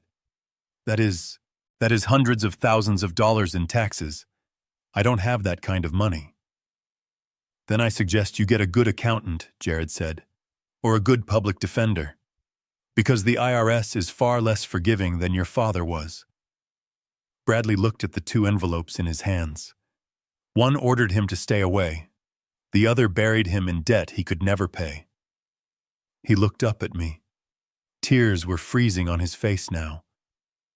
Why, he whispered, "Why are you doing this?" I looked at him one last time. I touched the bruise on my face. I remembered the count. 29. 30. I turned my back on him. I got back into the car. I slammed the door, shutting out the cold, shutting out the wind, shutting out my son. Jared got in the driver's side. He locked the doors. "Drive," I said. As we pulled away, I looked in the side mirror. Bradley was standing alone on the sidewalk, clutching the envelopes to his chest, illuminated by the harsh yellow streetlights. He looked small. He looked defeated. He looked like a stranger. I felt a tear run down my good cheek. I wiped it away, angry at myself. I wasn't crying for him. I was crying for the time I had wasted protecting a man who would have happily watched me bleed. The restraining order was the shield. The tax bill was the sword. I had armed myself with the law, and I had struck back with the precision of a demolition expert. But the night wasn't over. Bradley was ruined, but the vultures were still circling. He had mentioned Sergei, the loan shark. Bradley was desperate, and a desperate man with a gambling addiction and a death threat hanging over his head does dangerous things. "Where to now?" Jared asked, his voice soft. "My new apartment," I said. "I need to sleep." But I knew I wouldn't sleep. I knew Bradley wouldn't go to a hotel. He wouldn't go to a shelter.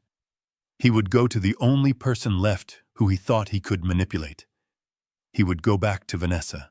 And when he realized she had abandoned him too, when he realized he was truly, completely alone, that was when the real danger would begin.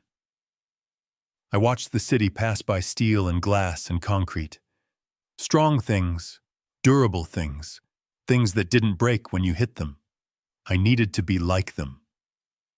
I checked my watch. 8:00 p.m. The game was entering the final quarter, and I was going to make sure the clock ran out on him, not me. I wasn't in the room with them when they checked into the Starlight Motel on the outskirts of the city, but I did not need to be. I knew the script by heart because I had spent 30 years watching them rehearse it. They did not go to the Four Seasons. They did not go to the Ritz. They went to the only place that accepted cash and did not ask for a credit card pre-authorization because Bradley's cards were already dead plastic. The Starlight was a place where dreams went to die on synthetic bedspreads that smelled of stale smoke and regret. It was fitting. It was. My private investigator later filled in the blanks with security footage and witness statements from the night clerk, but I could imagine the scene with crystal clarity. Bradley likely parked the BMW in the shadows, hoping the repo man would not spot it before morning. Vanessa would have walked into the room wearing her ruined spa clothes, clutching her purse like it was the crown jewels, looking at the peeling wallpaper with the horror of a queen exiled to a dungeon. "This is it," she would have screamed. "This is where we are staying." "Are you kidding me, Bradley?" "It is just for one night," Bradley would have pleaded, his voice cracking with exhaustion. "Just until I sort this out. I will call the bank in the morning. It is a mistake. Dad is just throwing a tantrum. He will calm down." He was still lying. Even at rock bottom, he was trying to dig a basement. The conflict started when they tried to order food. They were hungry. They were cold. They wanted comfort. Bradley pulled out his phone to order delivery. He tapped in the order. Pizza. Wings. Expensive comfort food. Transaction declined. He tried another card. The corporate Amex I let him use for business expenses. Declined. Account closed by administrator. He tried his personal debit card. The one linked to the account where I deposited his salary For the no-show job at the subsidiary, insufficient funds. Vanessa watched him. She sat on the edge of the bed, refusing to take off her coat. She watched his thumb hitting the screen harder and harder, as if force could generate credit. "It is not working, is it?" she asked. Her voice was not hysterical anymore. It was cold. It was the voice of a woman calculating her exit strategy. "The system is down," Bradley lied. "Stop lying," she snapped. She stood up and grabbed his phone. She opened his banking app. She forced his face in front of the screen to unlock it. She scrolled. She looked at the zeros. She looked at the overdraft fees. She looked at the transaction history. "Where is the money, Brad?" she demanded. "You told me you had 50,000 in savings. You told me you were getting a bonus." "I spent it," he muttered. "On what?" "On things. On debts." "Gambling," she whispered. "You gambled it." And then she scrolled further. She saw the deposits. Monthly transfers from Garrison Ford. Monthly transfers from Bulldog Holdings. She saw the payments for the Range Rover. She saw the payments for her gym membership. She looked up at him, and the realization hit her harder than the cold wind outside. "You do not pay for anything, do you?" she said. "Your dad pays for everything. The car, the house, the insurance, even my phone bill." "He helps out," Bradley defended weakly. "He is my father. That is what fathers do." "He does not help out," she screamed, throwing the phone at him. "He owns you, and he just cut you off. We have nothing. You are nothing without him. I am a director of sales," Bradley shouted back, trying to salvage his ego. "I have a job." "You have a title," she spat. "You think your dad didn't arrange that too? You think you actually earned that corner office? You are a joke, Bradley. And now you are a broke joke." Bradley sat on the floor, his back against the graffiti-stained wall. He put his head in his hands. "Don't leave me, Ness," he sobbed. "Please, I can fix this. I have assets." "What assets?" "The clothes in the dumpster." "I have the watch," he said. He fumbled with his wrist.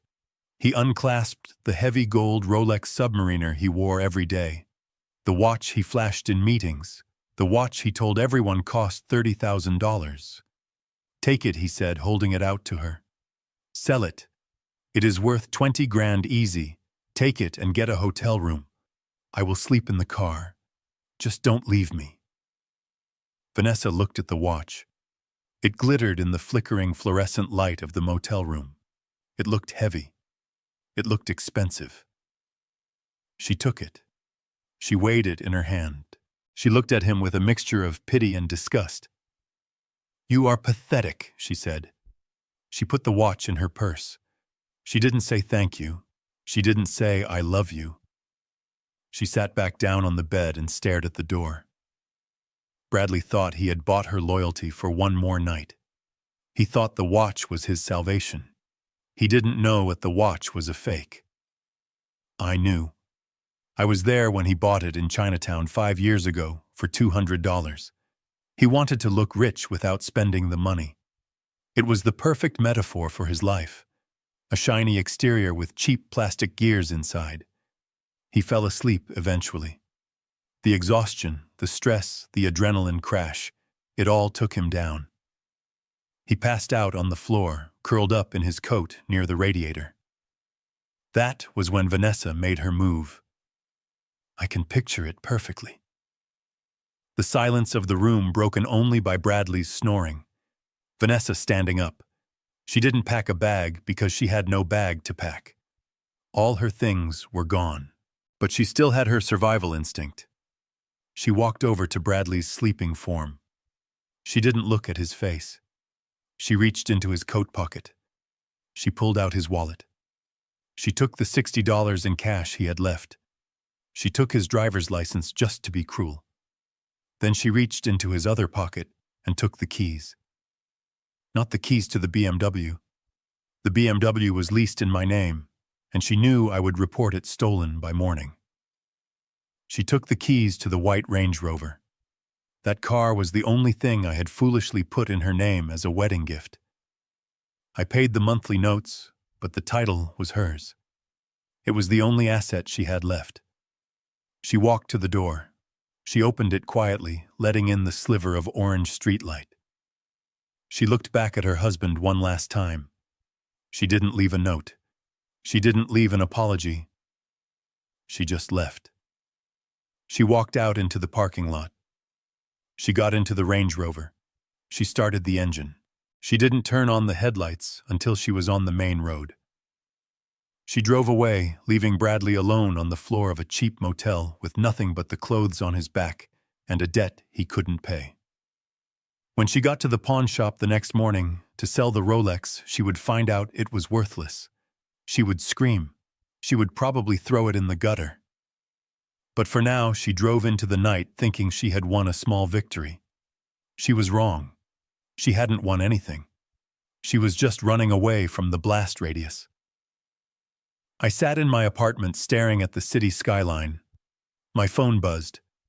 It was a notification from the tracking device on the Range Rover. Vehicle moving. Heading west on I-90. Speed. She was running. Good. That left Bradley alone, completely exposed. When he woke up in that motel room, he would reach for his wife and find empty air. He would reach for his watch and find a bare wrist. He would reach for his car keys and find an empty pocket. He would realize that the only person who had ever actually stuck by him was the father he had slapped 30 times, and he would realize that bridge wasn't just burned, it was nuked. I took a sip of water. My throat was dry. The silence in my apartment was heavy, but it was clean. It was the silence of order. Tomorrow, the real pain would start for him. Tomorrow, the loan sharks would realize he had lost his collateral.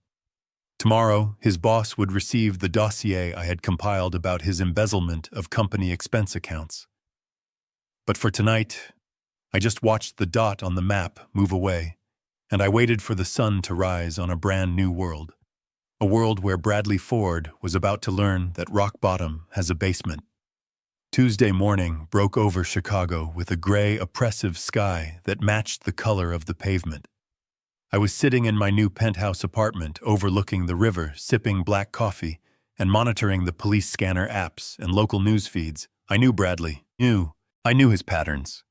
After waking up alone on the floor of the Starlight Motel, realizing his wife had abandoned him, and his bank accounts were frozen, he would do the only thing he knew how to do. He would go to work. He would put on his wrinkled suit, splash cold water on his face in the motel sink, and drive his BMW into the city, hoping that the glass walls of his office would protect him from the reality of his life. He believed his job was his sanctuary. He believed his title of director of sales gave him immunity. He thought that as long as he was wearing a tie and sitting behind a desk, he was safe from the consequences of his actions. He was wrong. The corporate world does not offer sanctuary. It offers liability management. And Bradley Ford was about to become a massive liability. My private investigator had informed me at 8:00 a.m. that 2 black SUVs had been spotted idling outside the boarded-up mansion on Lakeshore Drive. Men had gotten out. They had inspected the steel door. They had looked at the Titan demolition signs. These were not curious neighbors. These were Sergei Volkov's associates. They were debt collectors who did not work on commission. They worked on intimidation. They saw the house. They saw the plywood. They realized instantly that their collateral, the $2 million asset Bradley had undoubtedly bragged about owning the asset he had likely pledged against his $285,000 gambling debt, had evaporated overnight. They did not call him. They did not text him. They drove straight to the financial district. I wasn't there to see it, but I received the play-by-play from my contacts in the building security. At 10:15 a.m., Bradley was in the middle of a team meeting in the main glass-walled conference room. He was trying to project confidence, trying to pretend he hadn't spent the night on a dirty carpet, trying to pretend his father hadn't erased his existence. The elevator doors on the 40th floor dinged. 2 men stepped out. They were not wearing business suits. They were wearing leather jackets and expressions that made the receptionist drop her phone. They didn't stop at the desk. They walked straight past security, pushing through the glass double doors. Bradley saw them coming. Witnesses said he turned the color of old milk. He stood up, knocking his chair over. He tried to run toward the back exit, but there was nowhere to go. The conference room was a fishbowl. The first man, a giant with a shaved head, kicked the door open. The sound shattered the polite hum of the office. "Mr. Ford," the man said. His voice was low, but it carried across the entire floor. "We need to talk about your real estate portfolio." "Please," Bradley stammered, backing up against the whiteboard. "Not here. Please, guys, let's go outside. I have the money. It is coming today. My father is wiring it." He was still using my name, still using me as a shield even after I had thrown him to the wolves. The second man didn't speak. He just walked up to Bradley and punched him. It wasn't a movie punch. It was a professional, efficient strike to the solar plexus. Bradley folded in half, gasping for air, retching on the carpet in front of his entire sales team. The man grabbed Bradley by the hair and slammed his face into the mahogany conference table. Blood splattered onto the quarterly projection charts. "Where is the house, Bradley?" the man asked calmly. "Where is our collateral?" "It is sold." Bradley shrieked, blood bubbling from his nose. "He sold it." "I didn't know." The man hit him again. A sharp blow to the ribs. I imagined it felt very similar to the pain in my own chest, only Bradley didn't have the luxury of morphine. Security finally arrived, but they didn't intervene physically. They just stood back and radioed the police. Volkov's men knew exactly how much time they had. They dropped Bradley to the floor like a sack of wet cement. "Consider this a late fee," the bald man said. "You have 24 hours, or next time we take a finger." They walked out. They didn't run. They took the elevator down to the lobby and disappeared into the city traffic before the police sirens even grew loud. Bradley was left lying in a pool of his own blood, surrounded by his horrified colleagues. He tried to stand up. He tried to wipe his face with his sleeve. He looked at his boss, the vice president of operations, a man who valued quarterly earnings above human life. "I can explain," Bradley wheezed. "It is a misunderstanding." The VP didn't offer him a hand. He didn't ask if he needed an ambulance. He looked at the blood on the table. He looked at the traumatized staff. He looked at the liability. "You are fired, Ford," the VP said coldly. "Get your things and get out. Security escort him to the street." "But I need this job," Bradley begged. "You brought the mob into my office," the VP snapped. "You are done. You are blacklisted. Get him out of here before the cops arrive. I don't want them interviewing my staff." Two security guards grabbed Bradley by his arms. They didn't let him pack a box. They didn't let him grab his coat. They dragged him through the lobby past the staring eyes of the people he used to boss around and threw him out onto the sidewalk. He landed on the concrete right where the smokers stood. He was bleeding. He was unemployed. He was homeless. And he had a death mark on his head. My phone buzzed. It was a text from Jared. "Incident at the office. He is out. Terminated for cause. Police report filed for assault, but suspects fled. Bradley is on the street." I walked to the window of my penthouse. I looked down at the city. It was ruthless. It was beautiful in its cruelty. He had lost the roof over his head at 6:00 p.m. yesterday. He had lost his wife at 3:00 a.m. this morning. And now, at 10:30 a.m., he had lost his identity. He was no longer Bradley Ford, the successful executive. He was just a guy who owed money to the wrong people. I took a sip of coffee. It tasted bitter but good. He was stripped bare. He had nothing left to hide behind. No house, no job, no spouse, no father. Now he would have to face the world as himself. And I suspected he was about to find out that Bradley Ford, without my money backing him up, wasn't worth the price of the suit he was bleeding on. I checked the time. He had 24 hours, according to the loan sharks. That meant he had about 6 hours before the panic turned into primal desperation. I sat down and waited. I knew where he would come. He had nowhere else to go. He would come to the source. He would come to me. And when he did, I would be ready with the final lesson. The one that would cost him more than just money. The intercom on the wall of my new penthouse buzzed at 8:45 p.m. It was a harsh electronic sound that sliced through the quiet jazz playing softly in the background. I was expecting it. A man like Bradley does not just disappear into the night. He claws. He scratches. He hunts for the softest target he knows. I walked over and pressed the button. "Mr. Ford." The doorman's voice was tense. "There is a man here who says he is your son. He is... Well, sir, he is in bad shape. He says it is a medical emergency. Should I call the police?" I looked at the monitor. The camera showed a distorted black and white image of the lobby. Bradley was leaning against the marble desk. He looked like a specter. His suit jacket was torn. His face was a swollen mask of dried blood and fresh bruises. He was shaking so hard, the camera picked up the vibrations. "Send him up," I said. I unlocked the door and left it ajar.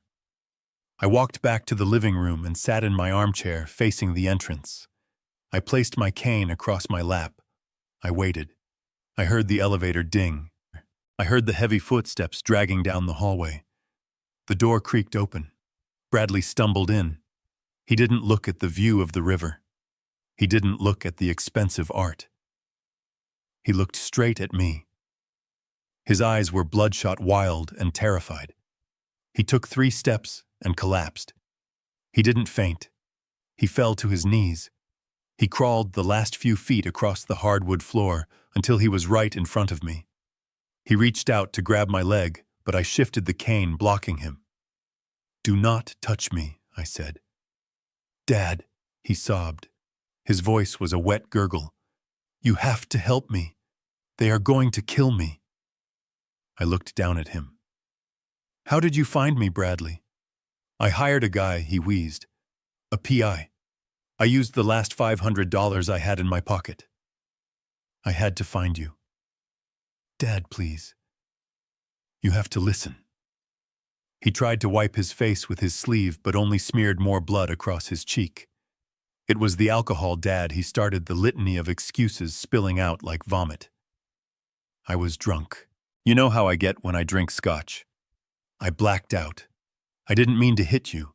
I swear to God I didn't mean it. It was the stress. The quotas at work. Vanessa. She was pressuring me. She made me crazy, Dad. She wanted the money. I was just trying to keep her happy. He was blaming the whiskey. He was blaming the job. He was blaming the wife he had abandoned in a motel room. He was blaming everyone but the man in the mirror. "I am not a bad person," he cried, tears cutting tracks through the grime on his face. "I am your son. I am the little boy you took fishing. Remember. Remember Lake Geneva. You can't let them kill me." "Who is them?" I asked, my voice flat. "Volkov," he whispered. The name made him shudder. "Sergei Volkov. His guys came to the office, Dad. They beat me. They embarrassed me. They said, if I don't have the $285,000 by tomorrow morning, they are going to start cutting pieces off me." He held up his hands. They were trembling violently. "They said they will take my thumbs first, Dad. I need my hands. I can't work without my hands. Please, just write the check. I will pay you back. I swear I will. I will get a new job. I will go to meetings. I will do whatever you want. Just save me. One last time." He put his head on the floor, his forehead touching the toe of my shoe. He was prostrating himself. It was a performance of absolute submission. I watched him. I looked for a single spark of genuine remorse.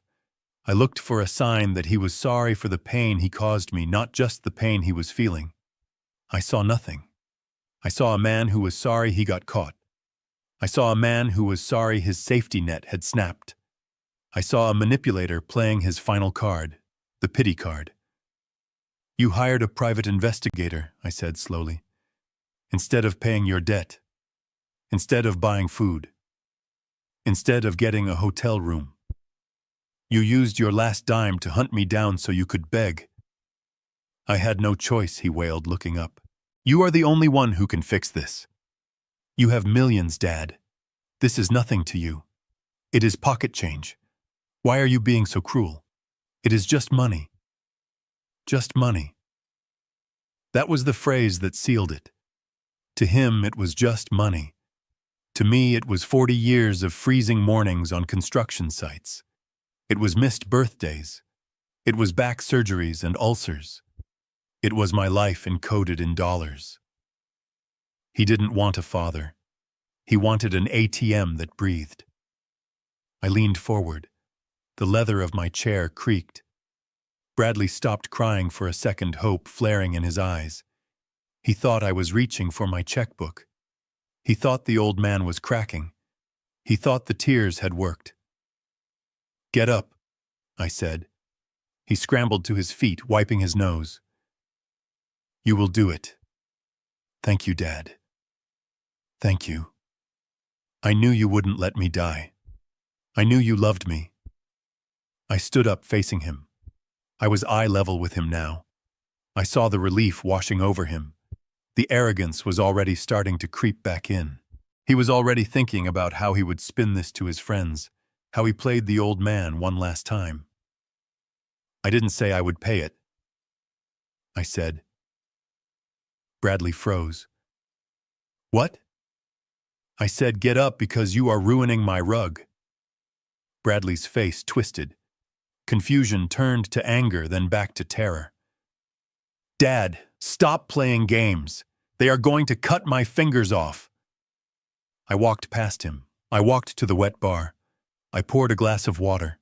I drank it slowly while he watched me. You said it was the alcohol, I said, turning back to him.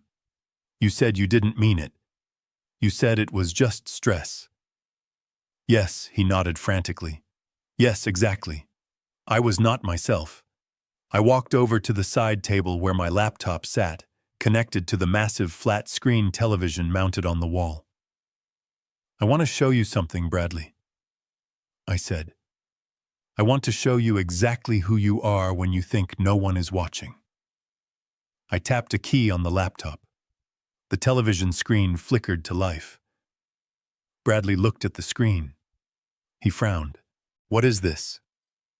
Just watch, I said. And then I pressed play.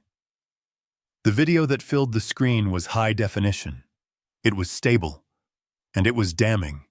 It was the footage Vanessa had recorded on her phone the night of the party. The footage I had extracted from her cloud account after finding her discarded laptop in the trash pile. It showed everything. The locked door, the taunting, and then the first slap. 1. Bradley stared at the screen. He watched himself strike his father. 2. He watched himself scream. Sign it, old man. 3. He watched the blood spray from my lip. He turned to me. His face was the color of ash. Dad, turn it off. No, I said. We are going to watch all 30. And then I'm going to tell you what I did with this video 10 minutes before you walked in the door. The sound of my own flesh breaking filled the penthouse living room, amplified by the surround sound speakers. It was a wet, sharp crack that echoed off the floor to ceiling windows. On the screen, the high-definition image was brutal. Bradley's face was twisted into a snarl of pure animalistic rage. My face was a mask of shock and blood. 4, 5, 6. Bradley covered his ears. Stop it, he screamed. Turn it off. I cannot watch this. You are going to watch it, I said, my voice cutting through the noise of the recording. You enjoyed doing it. You should enjoy seeing it. 7, 8, 9. He fell back against the wall, sliding down until he was sitting on the floor, hugging his knees. He looked like a child hiding from a thunderstorm, but there was no thunder here, just the evidence of his own cruelty. Where did you get this? He whispered. Vanessa. She recorded it, but she has the phone. She does, I said, watching the screen as the virtual Bradley delivered a backhand that sent my glasses flying. But she left her laptop behind in the purge. She threw it in the trash pile with the rest of her life. She forgot that her cloud account syncs automatically. She wanted a souvenir of her husband putting the old man in his place. Instead, she gave me the hammer to nail your coffin shut. 10, 11, 12. The violence on the screen was relentless. It wasn't a fight. A fight implies two people participating. This was a beating. This was elder abuse. This was a felony in 4K resolution. Bradley looked up at me. His eyes were streaming tears. Dad, please. I see it. I see I was a monster. I admit it. I am sorry. I will go to counseling. I will do anything. Just turn it off and write the check. Volkov. He is probably on his way here. He tracked my phone. If he finds me here and I don't have the money, he still didn't get it. He still thought this was a negotiation. He still thought this was about leverage. He thought I was showing him the video to shame him into submission so I could play the benevolent savior one last time. 13, 14, 15. I paused the video. The image froze on Bradley's fist, raised mid-strike, his face contorted in a scream of hatred. You think I showed you this to teach you a lesson? I asked. Yes. Bradley nodded eagerly, wiping his bloody nose. Yes. You wanted me to see how bad I got. I see it, Dad. I promise. I am changed. Now please help me. I walked over to the window. The city lights below were indifferent. Millions of people living their lives, paying their bills, respecting their parents. And then there was my son. I didn't show you this to teach you, I said, turning back to him. I showed you this so you would know exactly what the jury is going to see. Bradley froze. Jury. I sent this video to Detective Miller at the 1st District 20 minutes ago, I said calmly, along with a sworn affidavit detailing the assault, the extortion, and the threats against my life. Bradley scrambled to his feet. You called the cops. On your own son. You are not my son, I said. My son died the minute you raised your hand to me. You are just a criminal who broke into my home and battered a senior citizen. That video is evidence in a Class 2 felony case, Bradley. Aggravated battery of a senior citizen. In Illinois, that carries a mandatory prison sentence. 3 to 7 years. No, Bradley gasped. You wouldn't. You can't send me to prison. I will die in there. You might, I said. But at least you will be safe from Volkov. Volkov. Bradley's eyes widened. Oh God. Does he know? Did you tell him? I walked back to the laptop. I minimized the video player. I opened my email sent folder. I didn't just send it to the police, I said. I sent it to everyone. I sent it to your former boss so he has cause to deny your unemployment claim. I sent it to Vanessa so she has grounds for an annulment. And yes, I sent it to an anonymous tip line that connects directly to Sergei Volkov's organization. You sent it to the loan shark, Bradley screamed. Are you trying to get me killed? No, I said. I am trying to destroy your credit rating with the underworld. You see, Bradley, even criminals have a code. They lend money to degenerates. They lend money to losers. But nobody likes a man who beats his own father. It is bad for business. It shows a lack of character. It shows instability. I stepped closer to him. I sent a message with the video. I continued. I told them that you have been cut off. I told them that the Ford family vault is closed. I told them that if they want their money, they better get it from you because I am not paying a dime. And I told them that you are now the subject of a high-profile police manhunt, which brings heat. Loan sharks hate heat, Bradley. He stared at me. His mouth hung open. He looked like he had been hollowed out. They won't lend to you now, I said. Nobody will.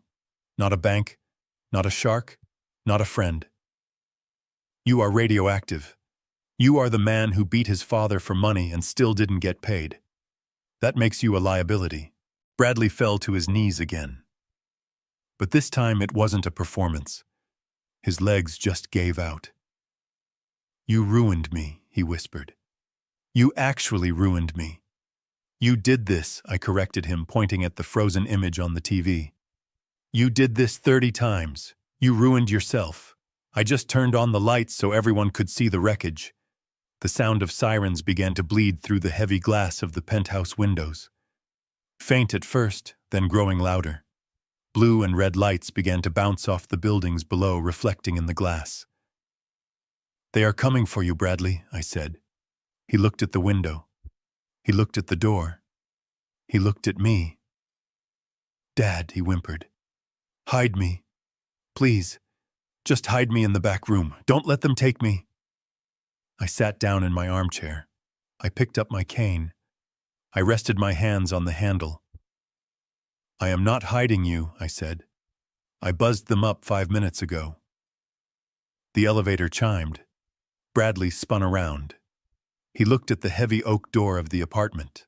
He looked like a rat in a trap. He ran toward the balcony door, fumbling with the latch, but it was locked. He ran toward the kitchen, looking for a back exit, but there was none. The heavy thud of boots sounded in the hallway. Open up, police! Bradley backed into the corner of the room near the TV, where his own image was still frozen in an act of violence. He was shaking so hard his teeth were chattering. He looked at me one last time. There was no anger left in his eyes, only a deep, bottomless terror. Why, he asked, his voice barely a sound. Because I love you enough to stop you, I said. And because I respect myself enough not to let you kill me. The door burst open. 4 officers in tactical gear swarmed the room. Guns were drawn. On the ground, now. Bradley didn't fight. He dropped to his stomach. He put his hands behind his head. He sobbed into the expensive rug he had bled on earlier. I watched as they cuffed him. I watched as they hauled him up. I watched as they read him his rights. He didn't look at me as they dragged him out. He hung his head, shame finally overtaking him. The lead officer stopped by my chair. Mr. Ford, he asked. Are you okay, sir? Do you need a medic? I touched the bruise on my face. It still hurt. It would hurt for a long time.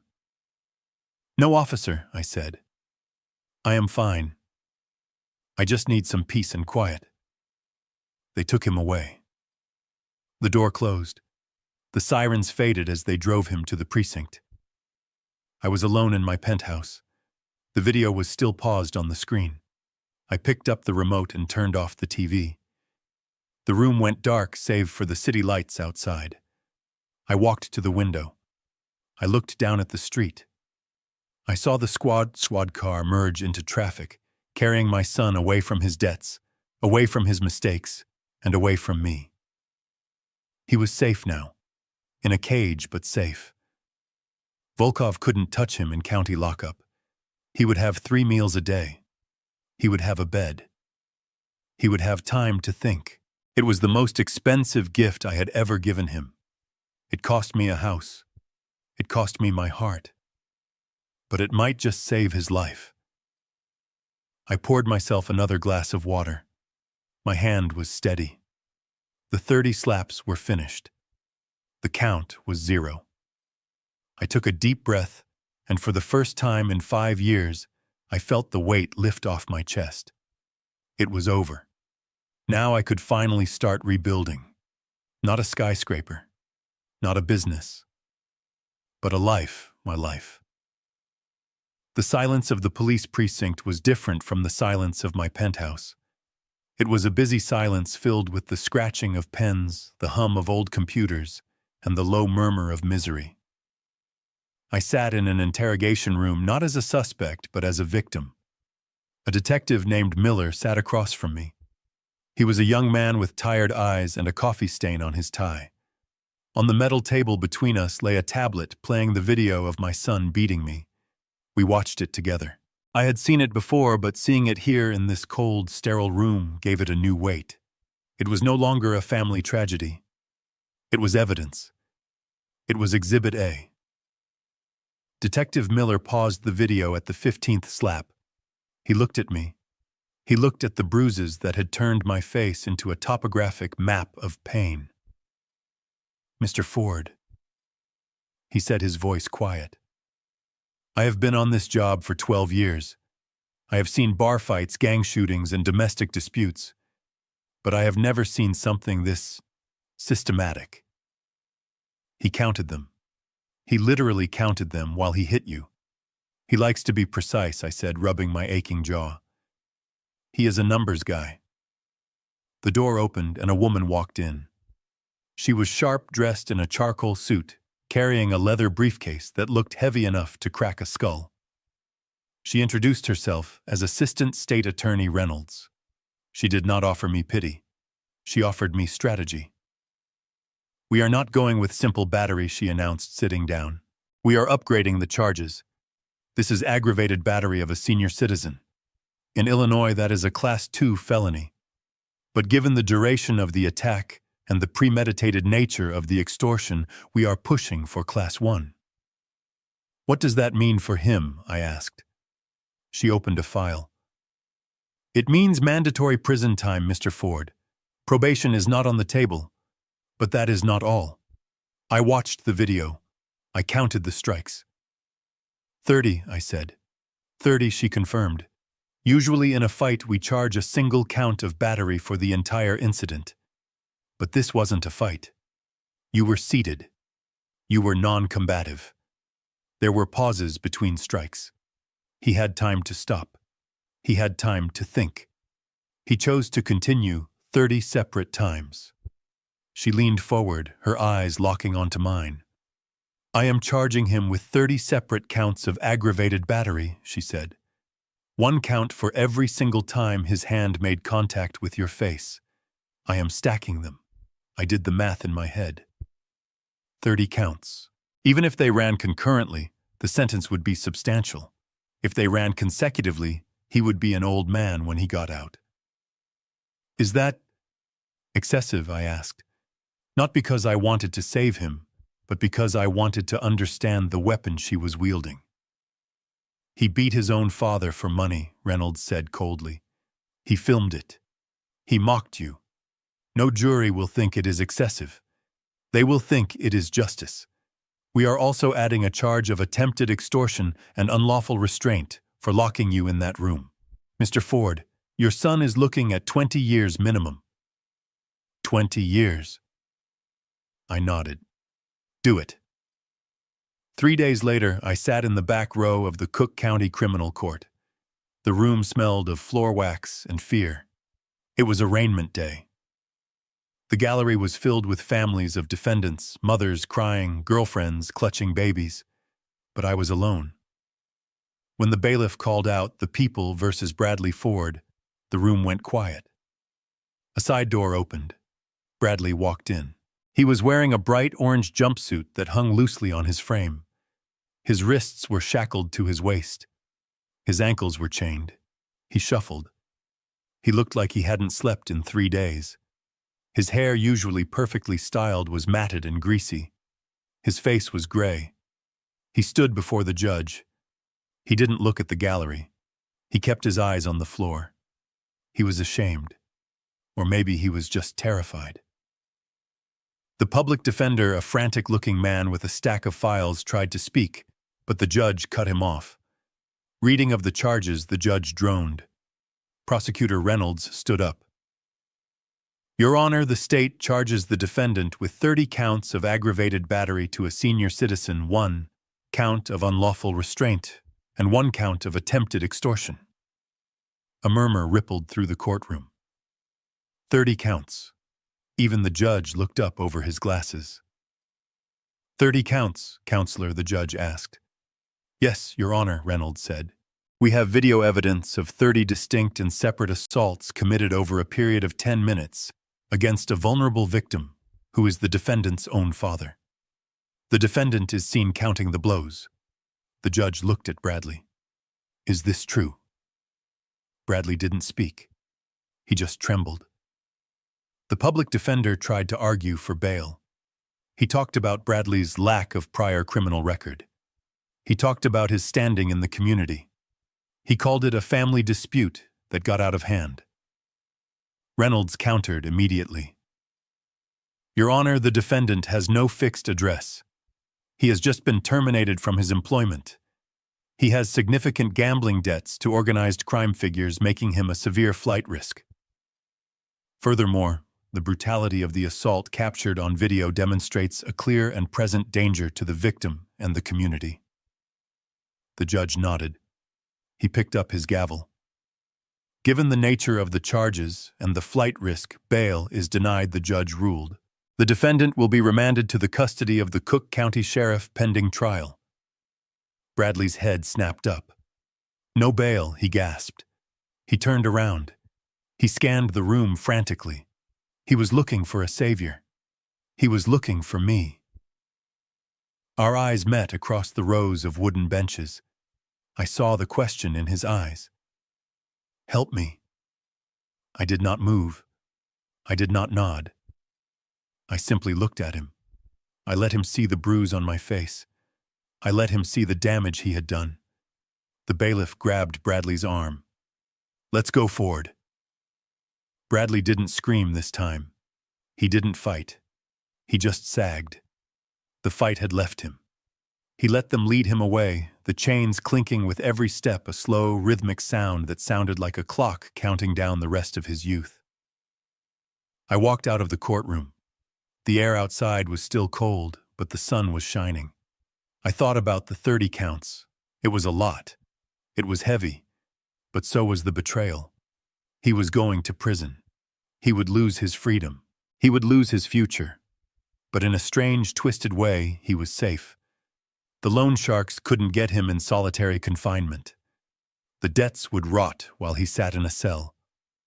I had saved his life by destroying it. I hailed a cab. I gave the driver the address of my new office. I had work to do. I had a business to run. I had a grandson, Leo, who lived with Bradley's first wife in a small apartment 3 towns over. I hadn't seen him in years because Bradley had forbidden it, using the boy as a pawn. But Bradley wasn't in charge anymore. The king was dead. Long live the king. I took out my phone. I dialed the number for Leo's mother. It was time to redirect the resources. It was time to invest in a Ford who might actually have a future. The legal system had done its job. Now it was time for me to do mine. I wasn't just a victim. I was a survivor. And survivors don't look back at the wreckage. They look at the road ahead. 6 months is a long time in the construction business. It is enough time to break ground, pour a foundation, raise a steel skeleton, and enclose a structure in glass. It is enough time to change a skyline. It is also enough time to bury a past life and build a new one on top of the rubble. I sat on the balcony of my penthouse watching the summer sun glitter off the surface of Lake Michigan. The ice was gone. The gray, oppressive winter sky had been replaced by a brilliant, endless blue. The wind was no longer biting. It was a gentle breeze that smelled of fresh water and expensive sunscreen. My iPad chimed on the glass table next to my coffee. I swiped the screen. The face of an 8-year-old boy filled the frame. He was grinning, missing a front tooth, his face smeared with dirt and happiness. "Hi, Grandpa," Leo shouted, his voice tinny through the speakers. "Look what I got." He held up a plastic gold trophy. It was cheap. It was small. It was magnificent. We won the league. Grandpa Leo beamed. I hit a double. Mom took me for ice cream. That is amazing, Leo, I said, my voice soft. I am proud of you. I looked at the boy. He had my eyes. He had his mother's kindness. He was Bradley's son from his first marriage, the wife Bradley had cheated on and abandoned because she wasn't flashy enough for his sales director lifestyle. For years, Bradley had kept Leo away from me, using access to my grandson as a bargaining chip for money. But Bradley wasn't the gatekeeper anymore. Did you get the package I sent? I asked. Yeah, Leo said, his eyes going wide. The new glove. It is awesome. Mom says it is too expensive to use in the dirt, but I told her you said it was made for catching. Use it in the dirt, I said. Get it messy. That is what it is for. Leather gets better when you work it. I watched him talk for another 10 minutes. I listened to his stories about school, about his dog, about his life. I was not just a wallet to him. I was Grandpa. I was the man who called every Sunday. I was the man who set up a trust fund that would ensure he went to college debt-free. I was investing in the future instead of subsidizing a failure. I love you, Grandpa Leo said, before hanging up. I love you too, kid. The screen went black. I sat back in my chair. The silence of the penthouse was not lonely. It was peaceful. It was the silence of a ledger that had finally been balanced. I took a sip of my coffee. I looked toward the north, toward Lakeshore Drive. I couldn't see the old lot from here, but I knew what it looked like. I had driven past it yesterday. The mansion was gone. Bulldog flippers had moved fast. They had stripped it, gutted it, and bulldozed it in 3 days. Now it was a flat, graded lot surrounded by construction fencing. A sign out front announced the coming of a boutique retail center. My son's kingdom had been erased. There was no monument to his ego left standing, just dirt waiting for a better tenant. Bradley was gone too. The trial had been swift. The video evidence was irrefutable. The 30 counts of aggravated battery combined with the financial fraud and the threats resulted in a sentence that sent a message. 10 years. He was currently residing in the Stateville Correctional Center. He had a bed. He had meals. He had time. And he had safety from Volkov. He wrote me letters. One every week. I recognized the handwriting on the envelopes. I did not open them. I put them in a shredder. I did not need to read his apologies or his accusations. I knew who he was. I had seen his true face when he thought he had the power. Vanessa had not fared much better. My private investigator sent me a photo last week. She was working as a waitress at a roadside diner in Gary, Indiana. She looked tired. She looked older than 28. She was wearing a uniform that did not fit and shoes that were made for working, not for walking runways. She was paying off her debts, one tip at a time. It was a slow, painful education in reality, but it was an education nonetheless. I touched my cheek. The skin was smooth. The bruises had faded months ago. The split lip had healed, leaving only a tiny white scar that you had to look closely to see. But I knew it was there. I stood up and walked to the railing. I looked down at the city of Chicago. It was a tough city. It broke people who were weak. It broke people who were fake. But it respected people who could take a hit and keep standing. I had lost a son. That was a tragedy, and I would mourn the potential of what he could have been for the rest of my life. But I had found something else. I had found my spine. I had found my dignity. I realized then that violence is a language. When Bradley hit me, he was speaking the language of dominance. He was telling me I was nothing. But when I hit back, I did not use a fist. I used the law. I used the market. I used the truth. One slap might wake a drunk man from a stupor. It might shock him into sobriety. But 30 slaps do not wake a man. They wake a monster a monster that had been sleeping inside me for years, covered by layers of patience and fatherly love. That monster was not rage. That monster was not hate. That monster was justice. And justice, once awakened, does not go back to sleep until the debt is paid in full. I finished my coffee. I checked my watch. 1945. It was still ticking. Strong, steady, reliable. I turned my back on the view and walked inside. I had a meeting with my investment banker in an hour. We were setting up a scholarship fund for underprivileged kids who wanted to learn construction. I was going to build things. I was going to leave a mark. Bradley Ford was history. Garrison Ford was just getting started. We often mistake enabling for love, believing that shielding our children from the world's harsh realities is a kindness. It is not. It is a slow poison that breeds entitlement and rots character. By constantly cushioning my son's falls with my wallet, I robbed him of the strength to stand on his own. I learned the hard way that you cannot buy respect, and you certainly cannot finance a conscience. True parental love isn't about writing checks to cover mistakes. It is about having the courage to let them face the consequences. Sometimes the only way to save someone is to stop swimming for them. If you believe that respect must be earned and justice must be served, hit that like button and subscribe for more stories of retribution.